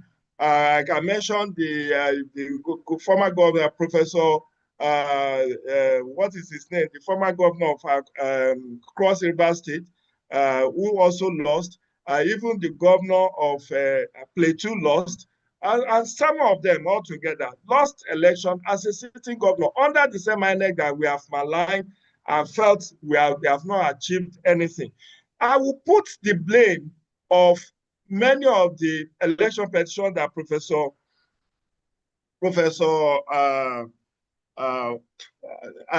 Chidi Odinkalu mentioned. If profs do proper analysis of the election petitions, he would discover that most of the cases in court were pre-election matters. These pre-election matters, who conducted party nominations, party primaries, they are political parties.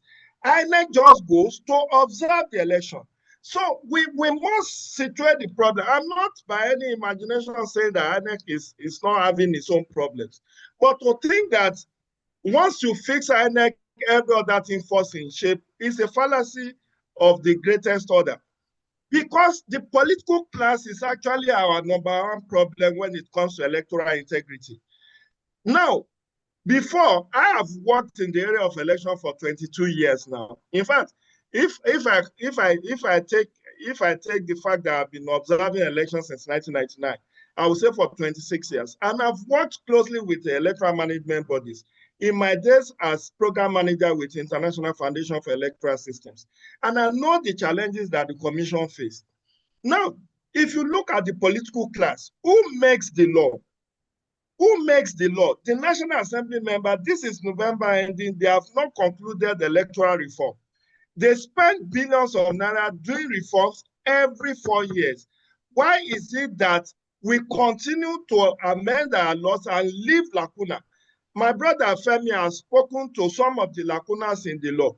Section 134 that he mentioned, you are saying in one breath that INEC by Section 148 has right to come up with guidelines. But you are also saying whatever is not the Electoral Act is not mandatory. So who did it? Is it not members of the Legislative Assembly? Is it not our National Assembly? I was on NTA yesterday morning talking on electoral reforms. And I did point out that all of these so-called chop by chop electoral reforms we keep doing, you cannot legislate attitude. The political class is fixated on state capture, and I cannot put it more bluntly. The political class is fixated on state capture. All that matters to them is to win elections. And if they have to bribe the devil to come down and wreak havoc, they will do it. Look at the spate of insecurity on the eve of our election. Is it not part of the gimmick to allow them to hail their electoral victory? You find out that even if you set up an independent body to appoint chairman and commissioners in INEC, who will fund them? If they refuse to fund them, what are the innovations that INEC will be able to do without proper funding? INEC itself has cried out and said, we want to be taking, let the Electoral Offences Commission, let it be established so that issues around arrest, prosecution of electoral offenders can be dealt with by independent body. This has been a recommendation by Justice Muhammad Lawal Uwais Committee since 2008. Do the math. Why has the National Assembly refused to pass that legislation?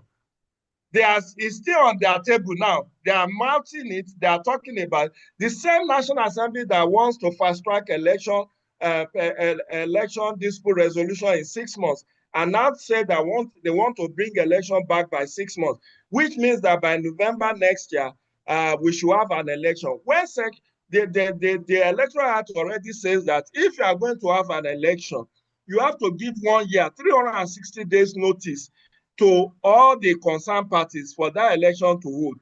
Now, they are talking of moving the election back. Have they also thought about the issue of,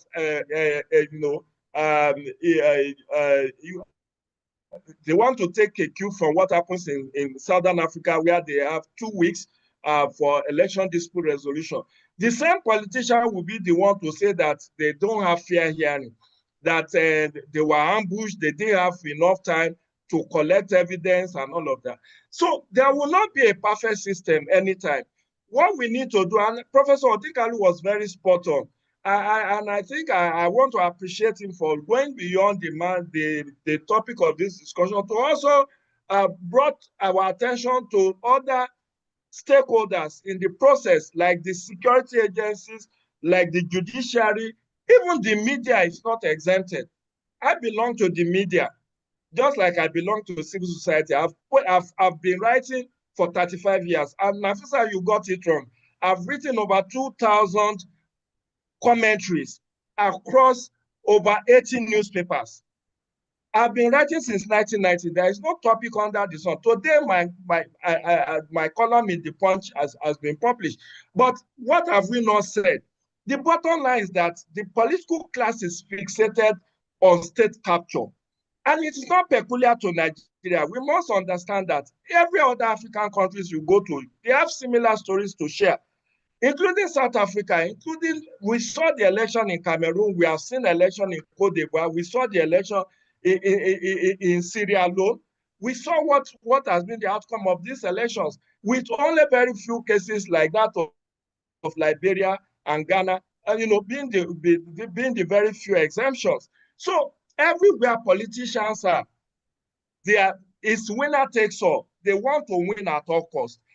And all of these shenanigans that they do is deliberate. Even when they know that you are upright. A lot of people will say, oh, bring Guinea to be the INEC chairman. He will do better. And I can assure you, even if they bring Mike Guinea to come and be INEC chairman, they will frustrate him. Because you need funding. Who will give you the fund? It is the executive arm in cahoots with the National Assembly. If you need 1 billion and they give you 250 million to go and conduct election, and refusal to do it will mean you are refusing lawful authority. So at the end of the day, it's a convoluted, complex situation that we are facing as we discuss this issue. There are no easy answers to some of the challenges we face. I have worked in this space for over 20 years, and I know that it can be very frustrating when you continue to do the same thing. I mean, look at what Professor Odikalu was lionizing Professor Atairu Jega. But it is under the same Professor Atairu Jega you have the most violent election, where over 800 people were murdered in cold blood after the 2011 presidential election. 800 people, according to Human Rights Watch. So, whoever is there, it's not uneasy lies there that wears the crown. The election, the state election, the INEC chairman has nothing to do with it. He is just going to oversee. The resident electoral commissioner will appoint an independent from the academia. These days, they appoint vice chancellors to come and be returning officer. And I've just given you instance of a returning officer, a vice chancellor, who rebuffed every overture to undermine the election. But in the same manner, we have those who will gladly receive the inducements from the political class to undermine the process. So it's not just to say everybody in the system is bad or everybody in the system is good. The bottom line is that, as you have asked me to do, Nafisa, we need political accountability, and we need to start calling out those individuals who we have seen, who have tried to undermine the system. It is the collective will of civil society to prevent the former presidential aide, what's her name, from Delta State, from being made INEC National Commissioner. I'm trying to remember her name now. The former media aide to Buhari, the lady from Delta State, who was nominated to be the national chairman. It took the vigilance of civil society. It's part of political accountability. It took the vigilance of the civil society to mobilize and resisted every pressure to make the Senate to okay and confirm her nomination, and she was dropped. And so we need to continue that kind of vigilance, because otherwise, when we continue to look at the global picture as if nothing is working, even under the same INEC chairman, the immediate INEC chairman, I have a book that chronicles all the innovations he is able to bring on board in the commission. Yes, there are issues with 2023 election, no doubt. Nobody will glance over it and said everything went well. But, you know, sometimes when you are sitting on that hot seat, you may find out that it's not as easy as it sounds, because you are under pressure. The presidency is there breathing down your neck. They want you to do something. And it takes a man with a lot of guts to say, I'm resigning. Even in Ghana, there was a lady that was made the chairman of the Electoral Commission of Ghana. She was supposed to be there till the age of 70, because they have that statutory guarantee, you know, as that of a court of appeal judge in Ghana. But this woman was removed by the political class for not doing certain things that the Ghanaian authority wants her to do, and she was sacked. But in Nigeria, that's why we have not seen any INEC chairman that is sacked, and we have not seen anyone that resigned. But I tell you, even if you are the most upright person, the field agents, the electoral officers, the resident electoral commissioners, they can put a ring around you if you are not very vigilant. Because as we have seen, there are so many vested interests in that commission. But my own submission is that we are dealing with a monster called state capture. And until we are able to rise collectively to start calling out and to start including taking on what I call public interest litigation, that situation may not change. We need to take on public. That's what SERAP is doing in the area of accountability. SERAP is perpetually going to court. And we may also have come to a time where when we see people, either they are card-carrying member of a political party in INEC, or they have committed a political crime, we can call them out. We can seek the order of the court, order of mandamus from the court. And as per, you know, sometimes the commission wants to take punitive action against some of his staff. I recall that after 2019 election, over 200 staff were interdicted and they were to be sacked. Do you know that they went to the National Industrial Court and got a court injunction that they must not be sacked? So what do you want the chairman to do? These are people who have been fingered that they committed electoral malfeasance. 200 plus. It's in the news. But they went to National Industrial Court and got an injunction that they should not be sacked. So sometimes there are no easy answers to some of these problems, but suffice to say that when we see some baby steps progress, we must celebrate it. We are not where we ought to be, but we are not where we used to be. Thank you. All right, thank you very much, sir. Ms. Funke Barua, are you still here? I know you have a hard stop at 4, but I would just like you to use 2 minutes to just quickly answer this question so that we can let you go. Please, ma'am, are you still here? Thank you so much. Yes, I am here for the next few minutes. Okay, thank you so much, ma'am. So could you just answer within the next 2 to 3 minutes? And last question before you go. Money politics continues to distort equal access to leadership. How can campaign finance monitoring be strengthened to protect democratic fairness? Thank you so much, ma'am. Can you take that again, please? Sorry. Yes, I can. Money politics continues to distort equal access to leadership. How can campaign finance monitoring be strengthened to protect democratic fairness? Thank you. I think I talked a little about that in my opening remarks, and I talked about the need for INEC to roll out, you know, an inclusion, an electoral integrity package, you know, that sort of tackles money politics and, protects marginalized voters. And there's, a very concrete action around how do we make sure that money is not trading hands in the political space. So one of the things I talked about, and I would like to stress more, is to say we need to find a way to sort of tighten our electoral system is porous, so we need to find a way to sort of tighten the process where the legal requirements and sanctions around money, the way it moves around in the political space. So we need timely and standardized disclosure of party and campaign income and expenditure. That has people have said, I mean, it's not rocket science. A lot of people have, so it's not something novel. But we've talked about it a lot, but nobody knows how much comes into any party, how much is given. Most parties just have 1, 2, 3 people, especially when they're in office at that point in time. All a party needs is for 1 or 2 members or board of trustees or godfathers to be in government, and they have the coffers of the government at their disposal. So that's what happens. So party financing is so very shrewd and secretive because most times it's usually government, those in government in those parties. And that's why you find that the more buoyant parties are the parties in power. So we need to tighten some of these requirements and the reporting mechanisms, as well as ensure that there's meaningful sanctions when we have minimums, entry points for money. How do people give money?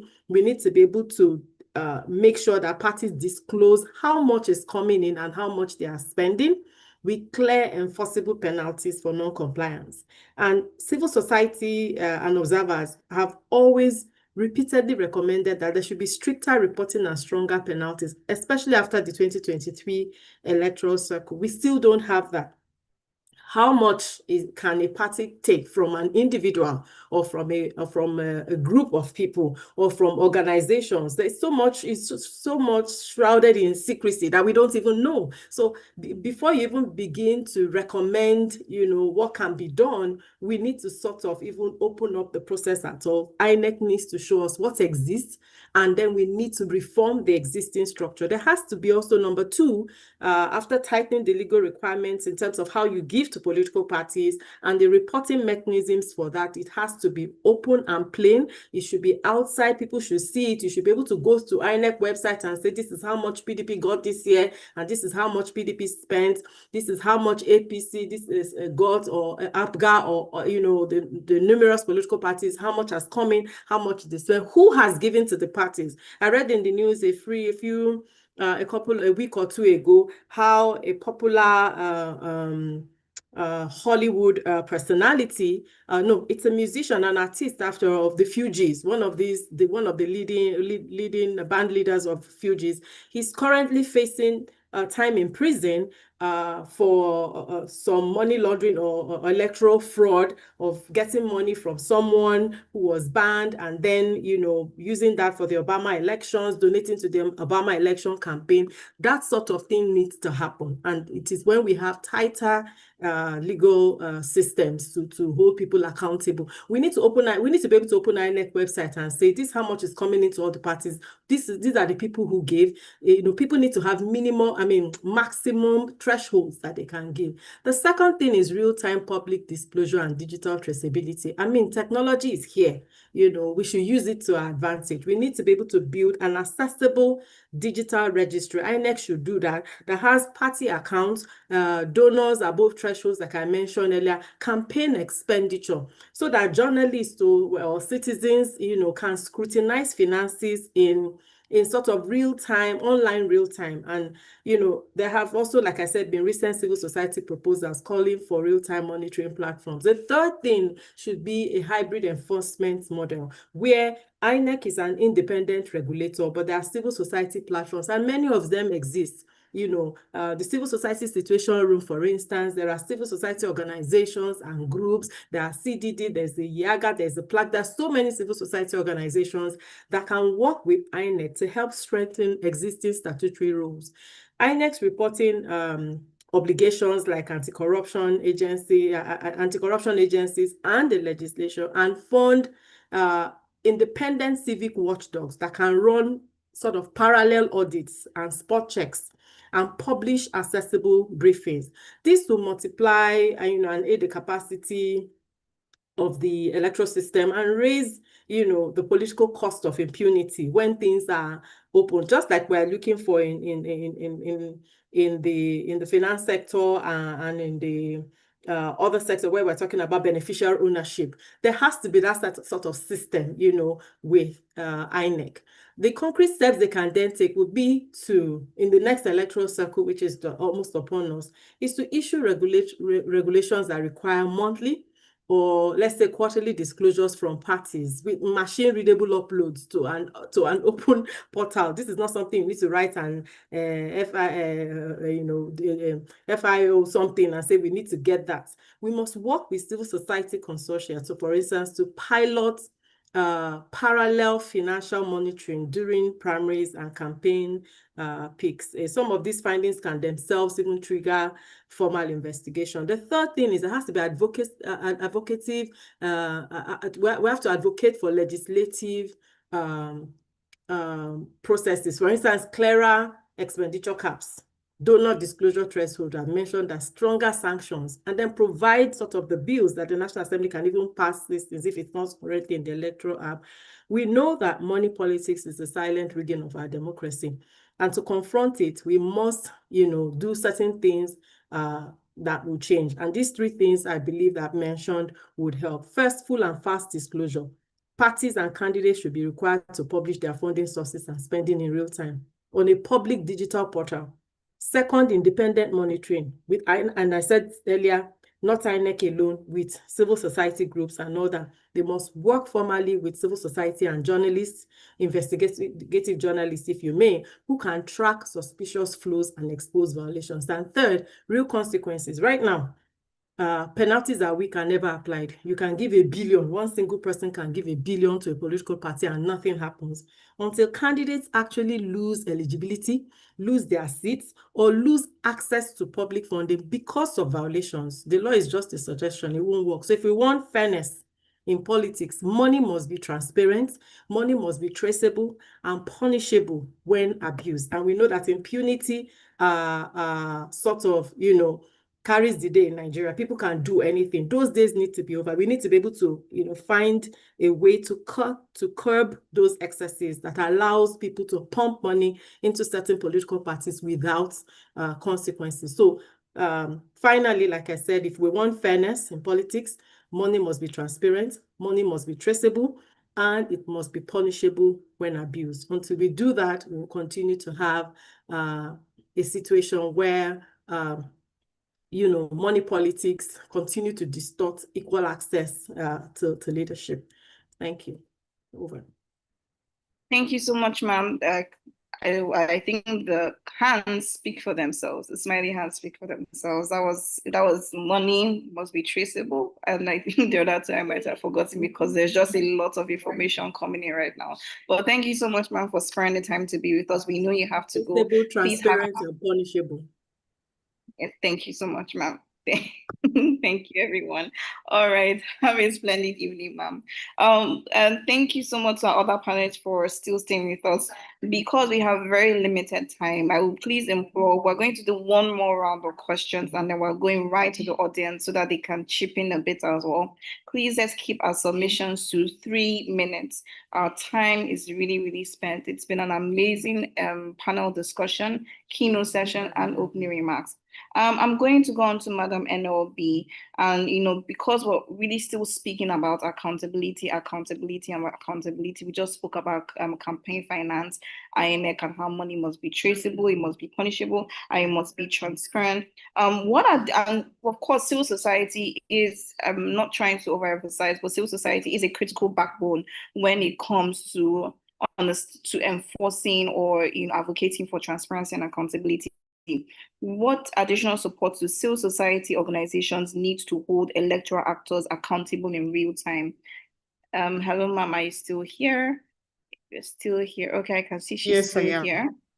Yeah. All right, thank you so much, ma'am. Over to you. Thank you very much, and thanks to the panelists. And I'm really excited that Prof is still here. I think he still is. Some of the questions to some of our panelists, I would say to Jide Uju, when we are talking about what we expected, unless you think that somebody can do so much more, you will not be disappointed. If you find somebody at a level that you don't even believe in the person, you'll be, when the person performs, you just go your way. You won't have a heartache. It is a fact that we're taken along on a level of trust, and we all believed it. That's how we were disappointed and really beaten down, because we believed, because of what is happening. If you look at the last election again, you find out that the beavers or the electronic machines perform, and they announce it again. So we'll be carried on like that until he who pays the piper takes his tune, whatever. But what we are saying is that the quality of the Nigerian, it is the Nigerian on the seat that can determine what happens on that seat. He cited the example of that, of the lady who stood and made sure whatever they did to her, she said, no, I will pronounce what I have, what I do have. And we have seen it through different elections. It's not that. So we walked along from one circle to the other, from the 1919 election, walking down through to 2023 general election with INEC. You can't believe the number of meetings we had with INEC, both individually and as a collective, how we believed in Nigeria together and we wanted the best for Nigeria. And so when we are talking about, what happens next and what is happening on ground, we believe in terms of technical capacity, the development of even the beavers and all of that. We believe in it. That's why they were test running and money was voted for it. It was not for free. We are asking Nigerians to be responsive because sanctions are not there. For the conversations we had, we were told that the election, for example, the presidential election was not going to come out. It was not going to come out, in the records, in the beavers, exactly what it turned out. We were told that it wasn't going to happen. We confronted the INEC leadership. They said, no, who told us that? 4 months before the election. Exactly what we were told. We confronted, we said, don't let this happen because this is your time. Anyway, I leave that. That's why we were disappointed. If not, you won't be disappointed if you're not in love with someone and the person walks away. You won't feel anything. But when you have that trust, that level of trust, and somebody, does certain things, that, oh God, you'll be disappointed. How do you now rebuild the trust that we had that time? Because the young people are mobilized towards, believing that subsystems can work. And the Femi just, they were controlling, working with Yaga, and the real-time reports were coming in. And that's what we have been able to pull out. But I want to just point out on the issue of political education. Political education is very, very important. INEC has a section that controls civic education that will pull out some of the educational materials. We worked with them, we followed up until the general election. INEC had not relieved or released its materials to us. They never released. Are you not going to carry out? It's the civil society that we're making a lot of things. So we need to be able to look at that. The political parties who are supposed to conduct political education for their members to run through, they are not conducting anything. We have the National Orientation Agency, who is supposed to build on civic education. They are not funded to do those things. So these are volumes of areas that if we mop it up, a lot of people will be more active. We need to also look at inclusive governance. The issues of inclusive governance. What's the power of people taking decisions? Lack of women representation and persons with disability and so many other categories of persons that ought to be represented, and the youth in certain levels of leadership, like appointing positions and all of that. They are not there. And in the electoral process. So there is a lot that we're looking at that we are expecting. If you don't expect something from people, you are not disappointed. We may not be where we are, but we destroyed. It's like you build a beautiful bridge and then you just remove the bridge. And so we need to talk to ourselves as Nigerians. Where do we go from here? the INEC commissioners and all of that, the electoral commissioners, they go to view elections from other places. In Ghana, you have different political parties. In every polling unit, you have different political parties, but they ensure that the votes are counted. Whether you defend, they are not about this thing. And the suggestion that Femi made, I'll just point that out, that political party leaders should bring in their commissioner or maybe identify people to come into the electoral, the National Commission. Some of it had been like that. In some climes, it may be like that. But the example of the German that I cited earlier, you could see from that, they believe in yourself. When you are given a position, yes, the president has elected you or nominated you for the position. He's given a power, he's given a tool to appoint you. You don't owe him any allegiance. He appointed you to do the job. And if you remember Goodluck Jonathan, he said, I was looking for an honest person, and Jega's name came out 3 times. People still yab him today that he's the only politician who will elect somebody who will come and throw him from his position and all of that. But he's walking free today. As a Nigerian, he did a job to Nigerians, and he walked away quietly. Selfishness. We need to be more, patriotic by bringing up the cap of patriotism.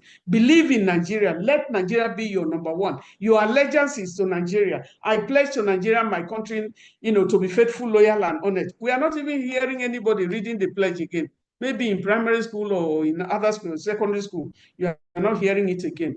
But I think we have a lot. I believe that Nigerians qualify. The quality of the people they had enough quality to have delivered good elections. There is a lot of corruption. There are still some Nigerians that are not corrupt. On the last bit, when we hear about Binani and others and all of that, a lawyer who did something, have we ever heard from the lawyer what actually happened? Nobody has allowed us to hear anything from the lawyer. They never expose him to tell his own story. And so we hear from one side and all of that. So I think the new man that is on ground, well, we will watch him. He has come. If his hands are not tied, is either he stands with the Nigerian people or stand with those who are nominating. And I used to say, in other places, I would say, anybody who made Yakubu to do what he did, because what they use is a guideline of INEC to knock out the electoral bill.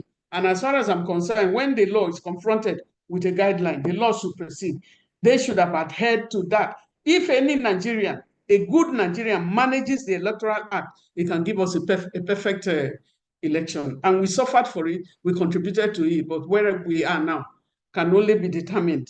The struggle continues, no doubt about it. We will continue the struggle. We won't give up. This is our country. Thank you so much, Madam Ene. We will wait and see and hold him accountable and pray that he stands with the Nigerian people and not with the politically vested interests that we see within our society today. Thank you so much, ma'am, for that passionate remark. I'm going back to Mr. Oluwafemi. Mr. Oluwafemi, are you here? We're coming to technology and youth engagement. Mr. Oluwafemi, Yes, are you here? Okay, thank you so very, very, very much.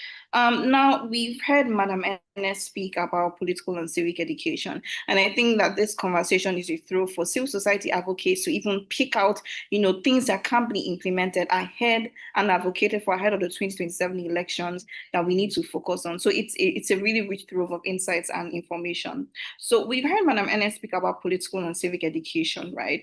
And then a core part of that is, of course, it's really, really linked to youth engagement. So from your experience, and I'd like you to speak, that how can innovation and data-driven civic tech be used to sustain youth engagement beyond the election cycles? So we're not in an election cycle now. We are thinking about INEC. We're thinking about how to hold the new INEC chairman accountable and to see what are the lacunas, that how can civic tech and youth engagement come together? I would like you to answer this question in 3 minutes, please. Thank you so much. Okay, thank you so much. I think the very first thing that we need to do when it comes to civic tech is to see how we could bring in technology to democratize information. I think one of the key things that are important because knowledge is power, and for you to be knowledgeable, you need to have very reliable and very important information to work with. So even in advocacy, you need those form of information. So I think beyond elections, and I think some of the things that we're talking about today, the information around reforms and some of the things that is needed to be done, technology can help us amplify it to young people. These are the ages of artificial intelligence, and it is very, very important to see how we can use artificial intelligence in a positive manner that could, of course, get to young people. For them, when they have this information, two things are likely going to happen. Is either you infuriate them, you get them angry for them to get involved in the process more, or at the same time, they will also have information to be able to engage differently. And if we put this information in a way that doesn't discourage them, too much, they would also not abstain. I think it's very important. For us at KDI, just to say that we are also using this to, we have what we call the Nigeria elections, where AI feeds on official sources to, break down information in simpler format. I also think that beyond elections, tech can be used for monitoring. How I know of an organization called Advocacy, right, where they actually have a civic tech that actually track promises of elected officials across some selected, states, and they were able to, to disaggregate this to promise that have been met, the one that have failed, the one that are stalling, the one that have not been opened, and all. And I also think technology can help us to have open data for analysis, for policy analysis and advocacy. It can also help us to counter misinformation and disinformation, which is very, very important in the current days where information rather are being manipulated. Young people can drive this process. Civil society can drive this process. It will help to reduce confusion. It will strengthen even the trust that we're talking about. If we're able to deal with information manipulation and people have the right information. I also think technology can help in terms of independent verification of fact regarding elections. If you look at the high ref, technology can help us to actually aggregate some of the information data inside there for real-time, independent verification and what we have. I also believe that technology can strengthen campaign finance. I know a lot was said about campaign finance, but the only and the best way that I know as a young person to be able to ensure that this what we call disclosure or the process of which we talk about this information being open is also through technology. INEC has done this before. Part of the technology introduced by Professor Mahmood is to see that all accreditation or registration or submission of candidates are even done online. You don't have to come to INEC office in 11:50 because you want to meet deadline, right? And you're keeping staff there. So in terms of disclosure, in terms of declaring the income and the expenditure, we could use technology, create a platform where political parties are doing that. There's a dashboard from the front end where Nigerians can see how much has APC made or has been donated to APC, how much have they spent. So all of these things for me are very, very key. And lastly, I think also that technology can help us in voter education. And I think I've really spoken about information from the beginning, but just to really spotlight it, that technology can help us because young people these days, we don't go online, we live online, right? So if young people live online and they make up the majority of, the electoral numbers in terms of the registered voter, even the population, then technology can help us get to them more than ever. Thank you. Well, young people don't go online, young people live online. Well, we are online having this discussion. Thank you very much, Mr. Oluwafemi, for those erudite remarks. Thank you so much. Lastly, I will go to Mr. Jide Ojo. Is he still here? Mr. Jide Ojo, are you here? He's here, but he's muted. Mr. Jide Ojo, can you hear me? I can hear you. All right, sir. Welcome back, sir. So we have one last question. Please, do help us answer this in 3 minutes so that we can also allow our participants to also be able to ask a couple of questions, right?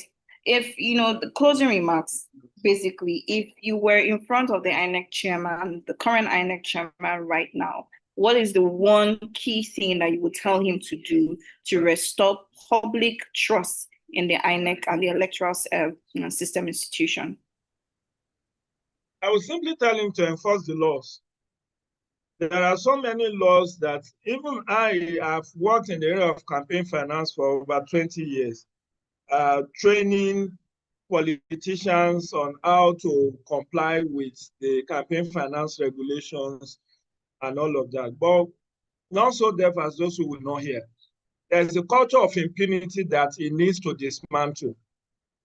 I don't know whether you get me. So enforcement of the law is basically what it needs to do. Thankfully, he's a lawyer and the first senior advocate of Nigeria on that seat. So it won't get away like the historian or the political scientist. People are going to call him out that this is a point of law, and as a senior advocate, he should know better. Interpretation of the law. For instance, I maintain that there is a culture of impunity that needs to be dismantled when there are INEC is the regulator and registrar of political parties. But you see INEC dealing with political parties with kid glove. INEC condoning shenanigans of political parties, particularly on the area of campaign finance. There are supposed to be 3 reports that political parties have to submit to INEC. One is mandatory every year, which is annual report. The other one is election contribution report. And the last one is election expenses report. And the last 2 are during the election period. But you find out that many of the political parties either don't even report anything, or what they report is something that is so inconsequential. Just using one page to just say, we got 3 million, we spent 5 million, we substitute with, and then you submit that and you say you have submitted. Meanwhile, INEC has a whole department of what they call the election and party monitoring department. So that department needs to wake up, smell the coffee, and do the needful. A lot of, I spoke earlier on to issues around nomination. Look at the political parties today. They are all in disarray. And the regulator cannot do much because the court will say it's an internal affair of the party. So a lot of this, I will expect the INEC chairman to take up the gauntlet, meet with the judiciary, tell them how the judiciary is making the work of the commission much more difficult, particularly on the area of nomination of candidates, party primaries, party nomination, party administration, party management. These are a huge challenge for the commission because what the political parties do or do not do impact on the work of INEC, including electoral violence, including issue around vote buying. Who are the people that are engaged in vote buying? Is it not the political parties and candidates? Who are the people that are engaged in electoral violence? Is it not the political parties and candidates? So it needs to do a lot more. And then internally, let me give you a very good structure of the commission. The commission of INEC is constituted by 13 people, chairman and 12 national commissioners. They are co-equal. The chairman is just primus inter pares. It's just first among equals. So the chairman cannot even run the commission as a sole administrator. He needs to carry along his commissioners. And that's part of the challenge because a tree does not make a forest. If there is no buy-in from the national commissioners on key decisions and policy decisions and administrative decisions they want to do, it can impact on performance. Then there are even the bigger issue of the field officers. There are 774 electoral officers who are managing the local governments. And many of these people also have issues, character issues. They are the people that are easily amenable to bribery and corruption by the political class. And that is why it needs to be very vigilant. If I were to be the INEC chairman, I will find a way of effective supervision of the lower rung of the ladder. I'm not saying that the upper echelon cannot be corrupt. I've given you the example of the Sokoto State Resident Electoral Commissioner who was caught with over $46,000 bribe, and that money has been confiscated to the purse of the federal government. But the lower rung of the ladder, there is a lot of accountability that needs to happen at that level. Sometimes you see a very huge budget. How many of us know that the last election, INEC got over 400 billion to conduct that election? Many things in the budgets that were supposed to be procured that were not procured, or, so there's still that accountability questions that needs to be pushed for. And I'm happy that the commission has also set up a directorate of artificial intelligence. They set that up some couple of months back. So, like Femi said, maybe it's high time they also use artificial intelligence for information gathering, for audit, for accountability purposes, not just financial accountability, for also other forms of accountability within the system. Now that they have deemed it fit to have a directorate of artificial intelligence. But I do not envy the INEC chairman. I said in the article I wrote on him, I said, may your road be rough, because I know he's getting to a place where there's a lot of banana peel. And I still maintain that the biggest challenge we have with our electoral administration is state capture by the political class. But how he navigates that, in order to succeed in office, I pray for Solomonic wisdom for the new INEC chairman, because it's a very tough call. You are dealing with 12 people whom you do not have the power to sack, whom you cannot caution, whom you cannot even, the 12 national commissioners, the 37 resident electoral commissioners are all appointed by the president. They went through the same screening, and the best you can do is to suspend them and recommend to the appointing authority for whatever wrong they have done. So it's more of political, more of accountability that I would challenge him to do. Dismantle the culture of impunity.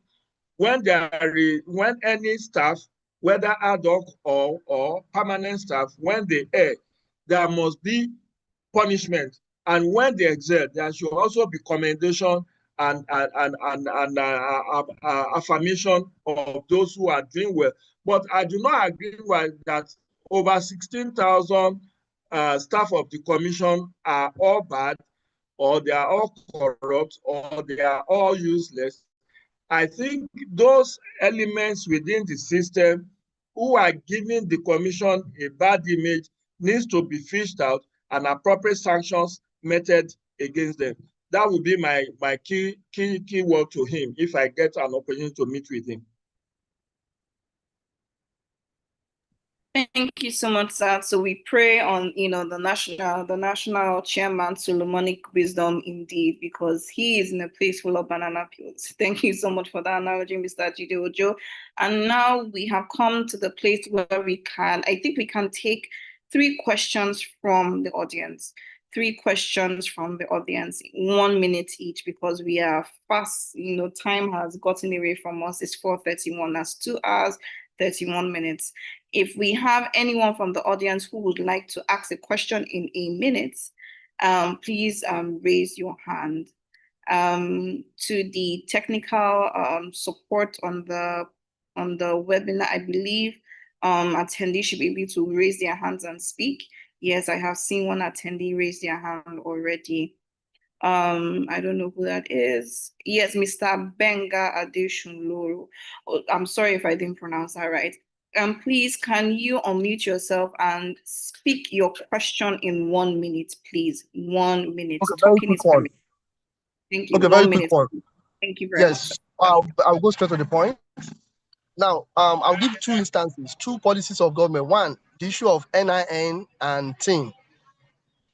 How is it possible to have as many Nigerians have a BVN? It's because there's a political will. So mine is not like a question, but I just want to state that using technology and for election purpose, it is doable.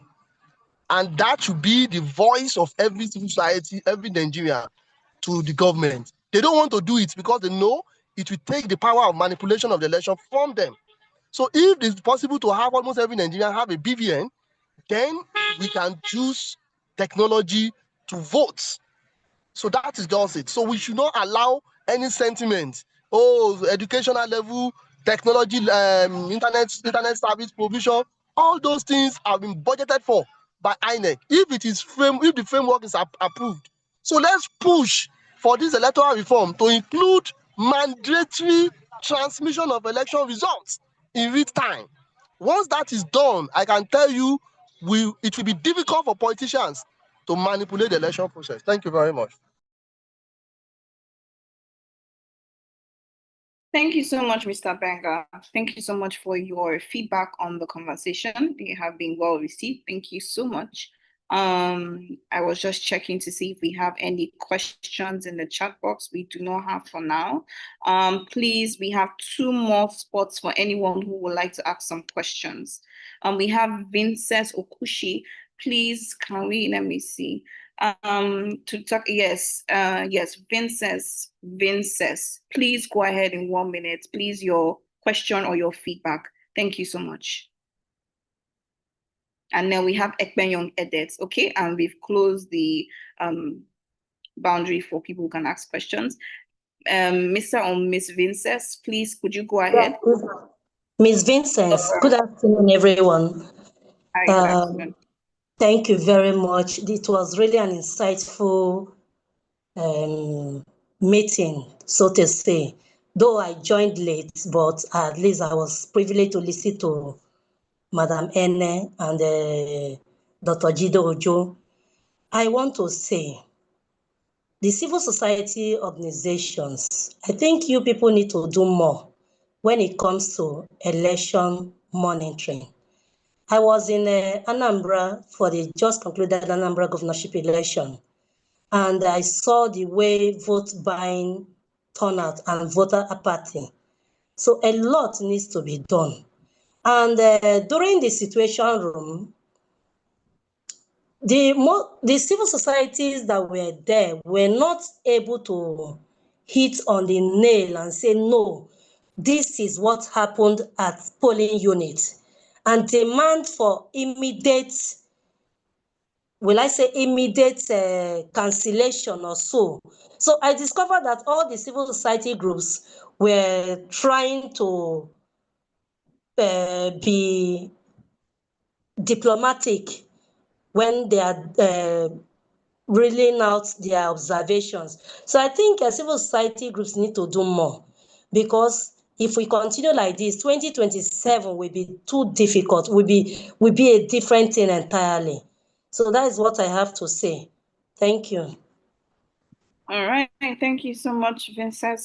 You know, I'm not a speaker, I'm just a moderator on the session, but you know, I will always say this, that the greatest office in the land is the office of the citizen. And I don't think we need more, you know, active civil society. I think we need more active citizens taking responsibility for this country as a whole, because civil society personnel do come from the office of the citizen. You know, do any of our speakers have any feedback to that particular? Hello, can I still say something? If you say the citizens still have to do more, I was in a market where the market activities was going on smoothly, and they specifically said whether they vote or they did not vote, that they have already known who is going to win. So you look at it, we still need a lot of engagement. That is why I said civil society also need to do more to change the narratives. Thank you. All right, we have 2 questions in the chat box, and I know that there was a particular person that did want to ask a question. I'm not entered. Okay, yes. So Mr. or Miss Ekpenyong edits, please, can he or she be permitted to speak? Okay, she's already permitted to speak. Please, can you go ahead? Okay, thank you very much for the presentation. Please, my question is it right for the ad hoc staff we have, you know, working for INEC? Is it right to hand over materials to maybe ad hoc staff that were recruited by or recommended by political parties, you know, to INEC? Because I also feel that this is where another problem starts. You hand over the materials boxes and other electoral materials to people that were recommended by political party or political parties. At the end of the day, they just mess up the process. Then secondly, please, I don't know, I'm still yet to find out what the Electoral Offences Commission work will be, but I also feel that if anyone has an opportunity, maybe this should also be infused into maybe part of their roles and that. Government talks about small arms and light weapons. People using weapons for election and that. But they fail to address the problems of, I know that they legally acquired weapons. They fail to abide by this by using weapons for illegalities. How do you punish them for this? Because I know that maybe in a way the civil society and other citizens would have corrected some things, but for the fear of arms they bear, that could cause a lot of people withdrawing and that. So what punishment could be meted to these people that use, yes, legally acquired, but for illegalities? What punishment should be meted to them? Thank you very much. All right, thank you, Mr. Ekpenyong. We have two more questions in the chat box here. Where Mr. Benga says, where are we on the electoral reform ongoing? The current framework will not deliver credible elections. How much are we pushing for the Electoral Act review? I really need answers, please. Mr. Kelechukwu Okeze says, just thinking out loud, what local ideas or innovations can we suggest to become included in our electoral process? Will any of our panelists like to speak to these three questions from Mr. Ekpenyong, Mr. Benga, and Mr. Kelechukwu? I'm sorry, we have closed questions for now because we are fast spent on time. And then we have one last question on electronic voting. Persons with disabilities will have little barriers to participate in elections. I think the question on electronic voting can go to Mr. Oluwafemi because he is the tech dev expert in our midst. And then I think we can pick and choose who can answer the rest of the other questions as well. Thank you so much.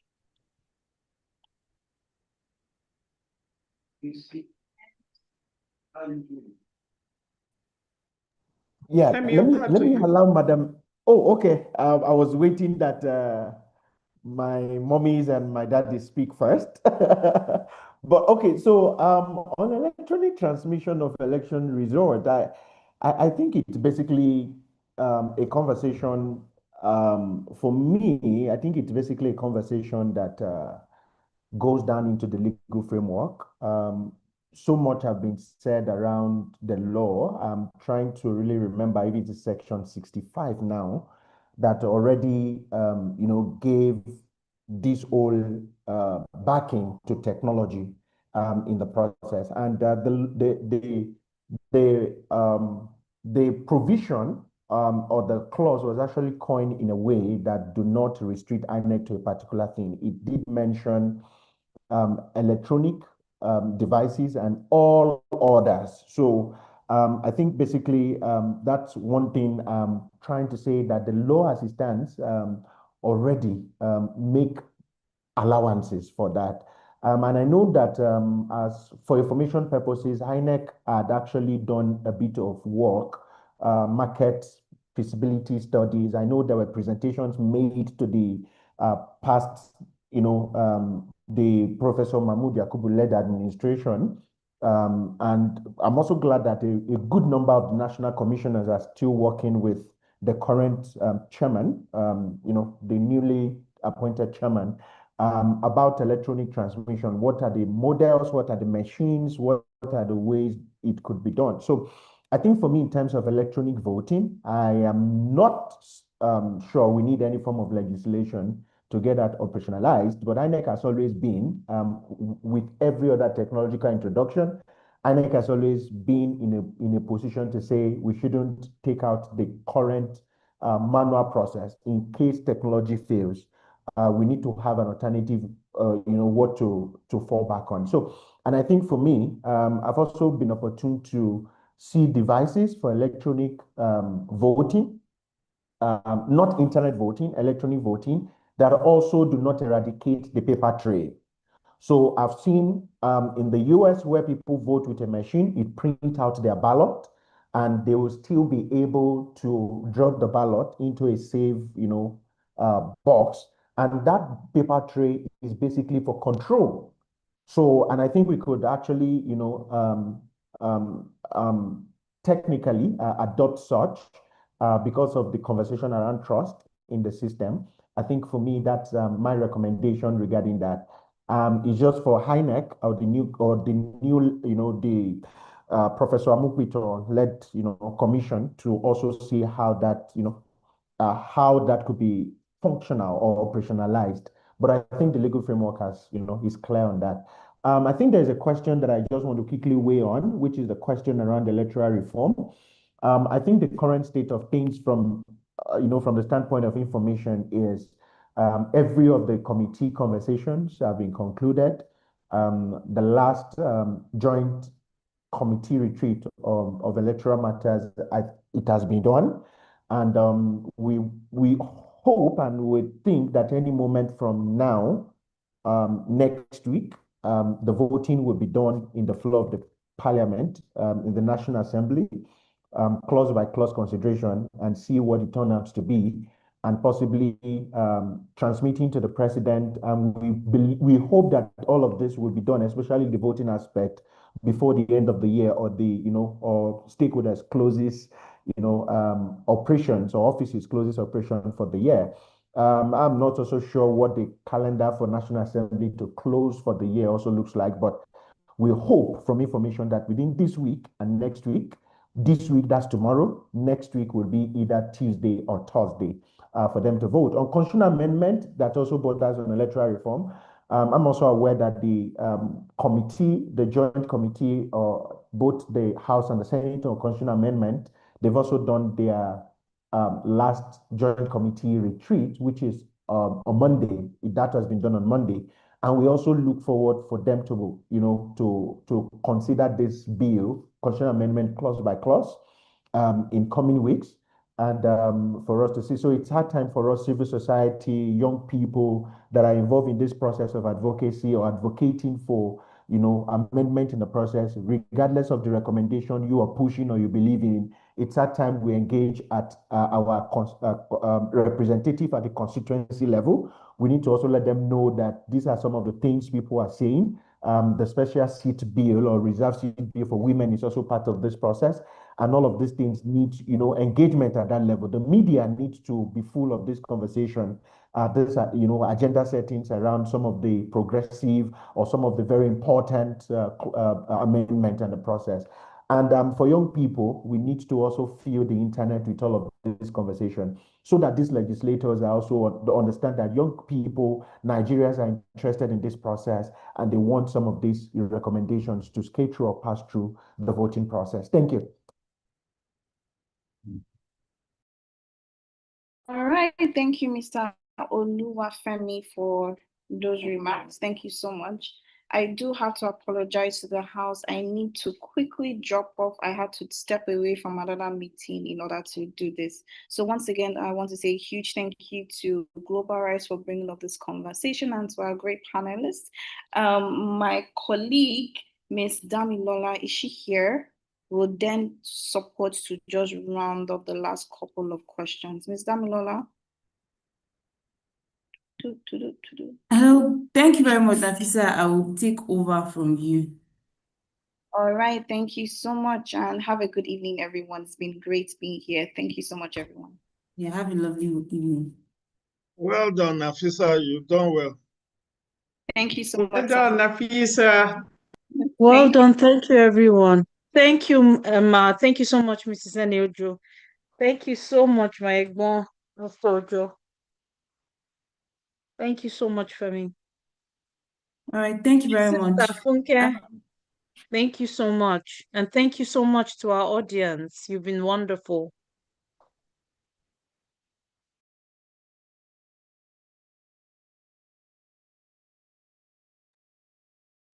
Okay. All right, at this juncture, I would just like to draw the curtains on the event. But first, Abby, I don't know if you'd like to give us closing remarks so that we can draw the curtain.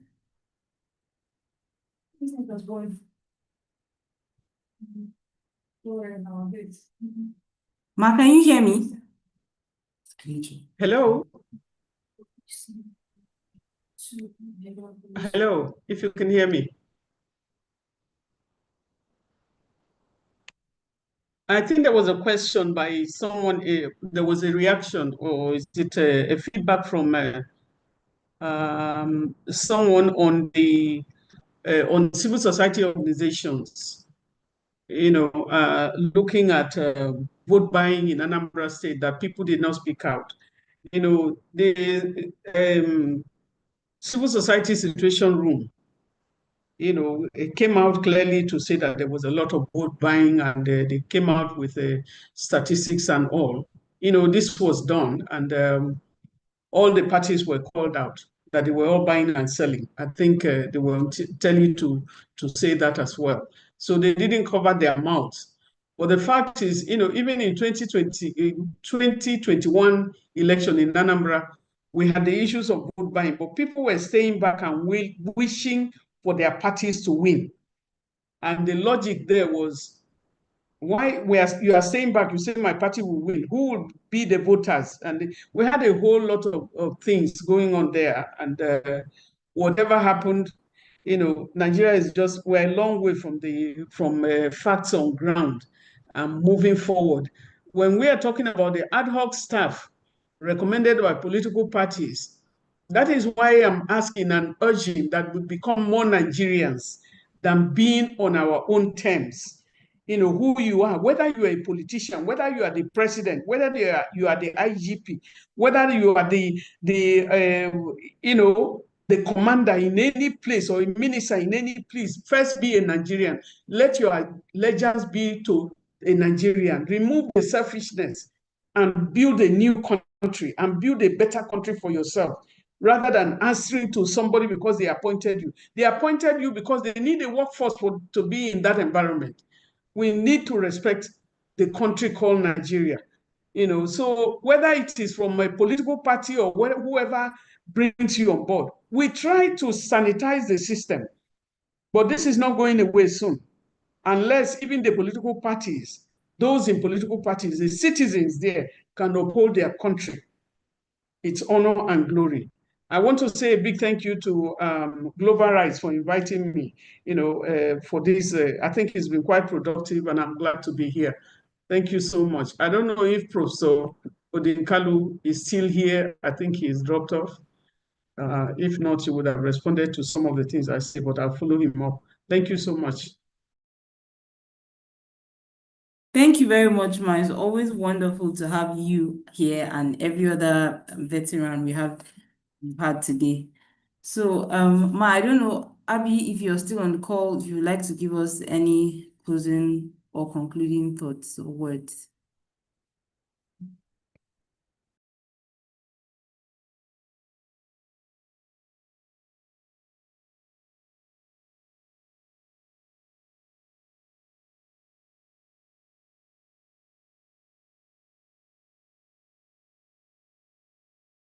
They are not here. Can you bring the meeting to a close, please? Yes, I'm doing that, Ma. Okay, so thank you, everyone. The conversation has been very interesting, and Ma, just like you said, we all need to work at respecting our country and also protecting our democracy. I hope that the thoughts and the words that have been shared here are things that we can put in action to ensure that we hold first the government accountable, we hold INEC accountable, and we hope that the message will get to the new INEC chairman. And just to say, it's been a very long day, and we don't take the fact that you left whatever you're doing to attend to us today for granted. You've been a very wonderful panel, very wonderful audience, and I would just love to say I wish us all a wonderful evening. Good night and have a lovely evening. Thank you. Thank you. Enjoy the rest of your Thank evening. you so much. Thank you so much. Thank you, fellow panelists. Well Thank done. you. Thank you, everyone. Thank you, Funke. Thank you, Ma. It's Good good to to see see you. you Sorry, here. I had to be on another call, but I was responding to some questions via the chat. Well done. Well Thank you. done. All right. Take care and Bye, have a everyone. good evening. Take care. Have a good evening. Okay. Bye.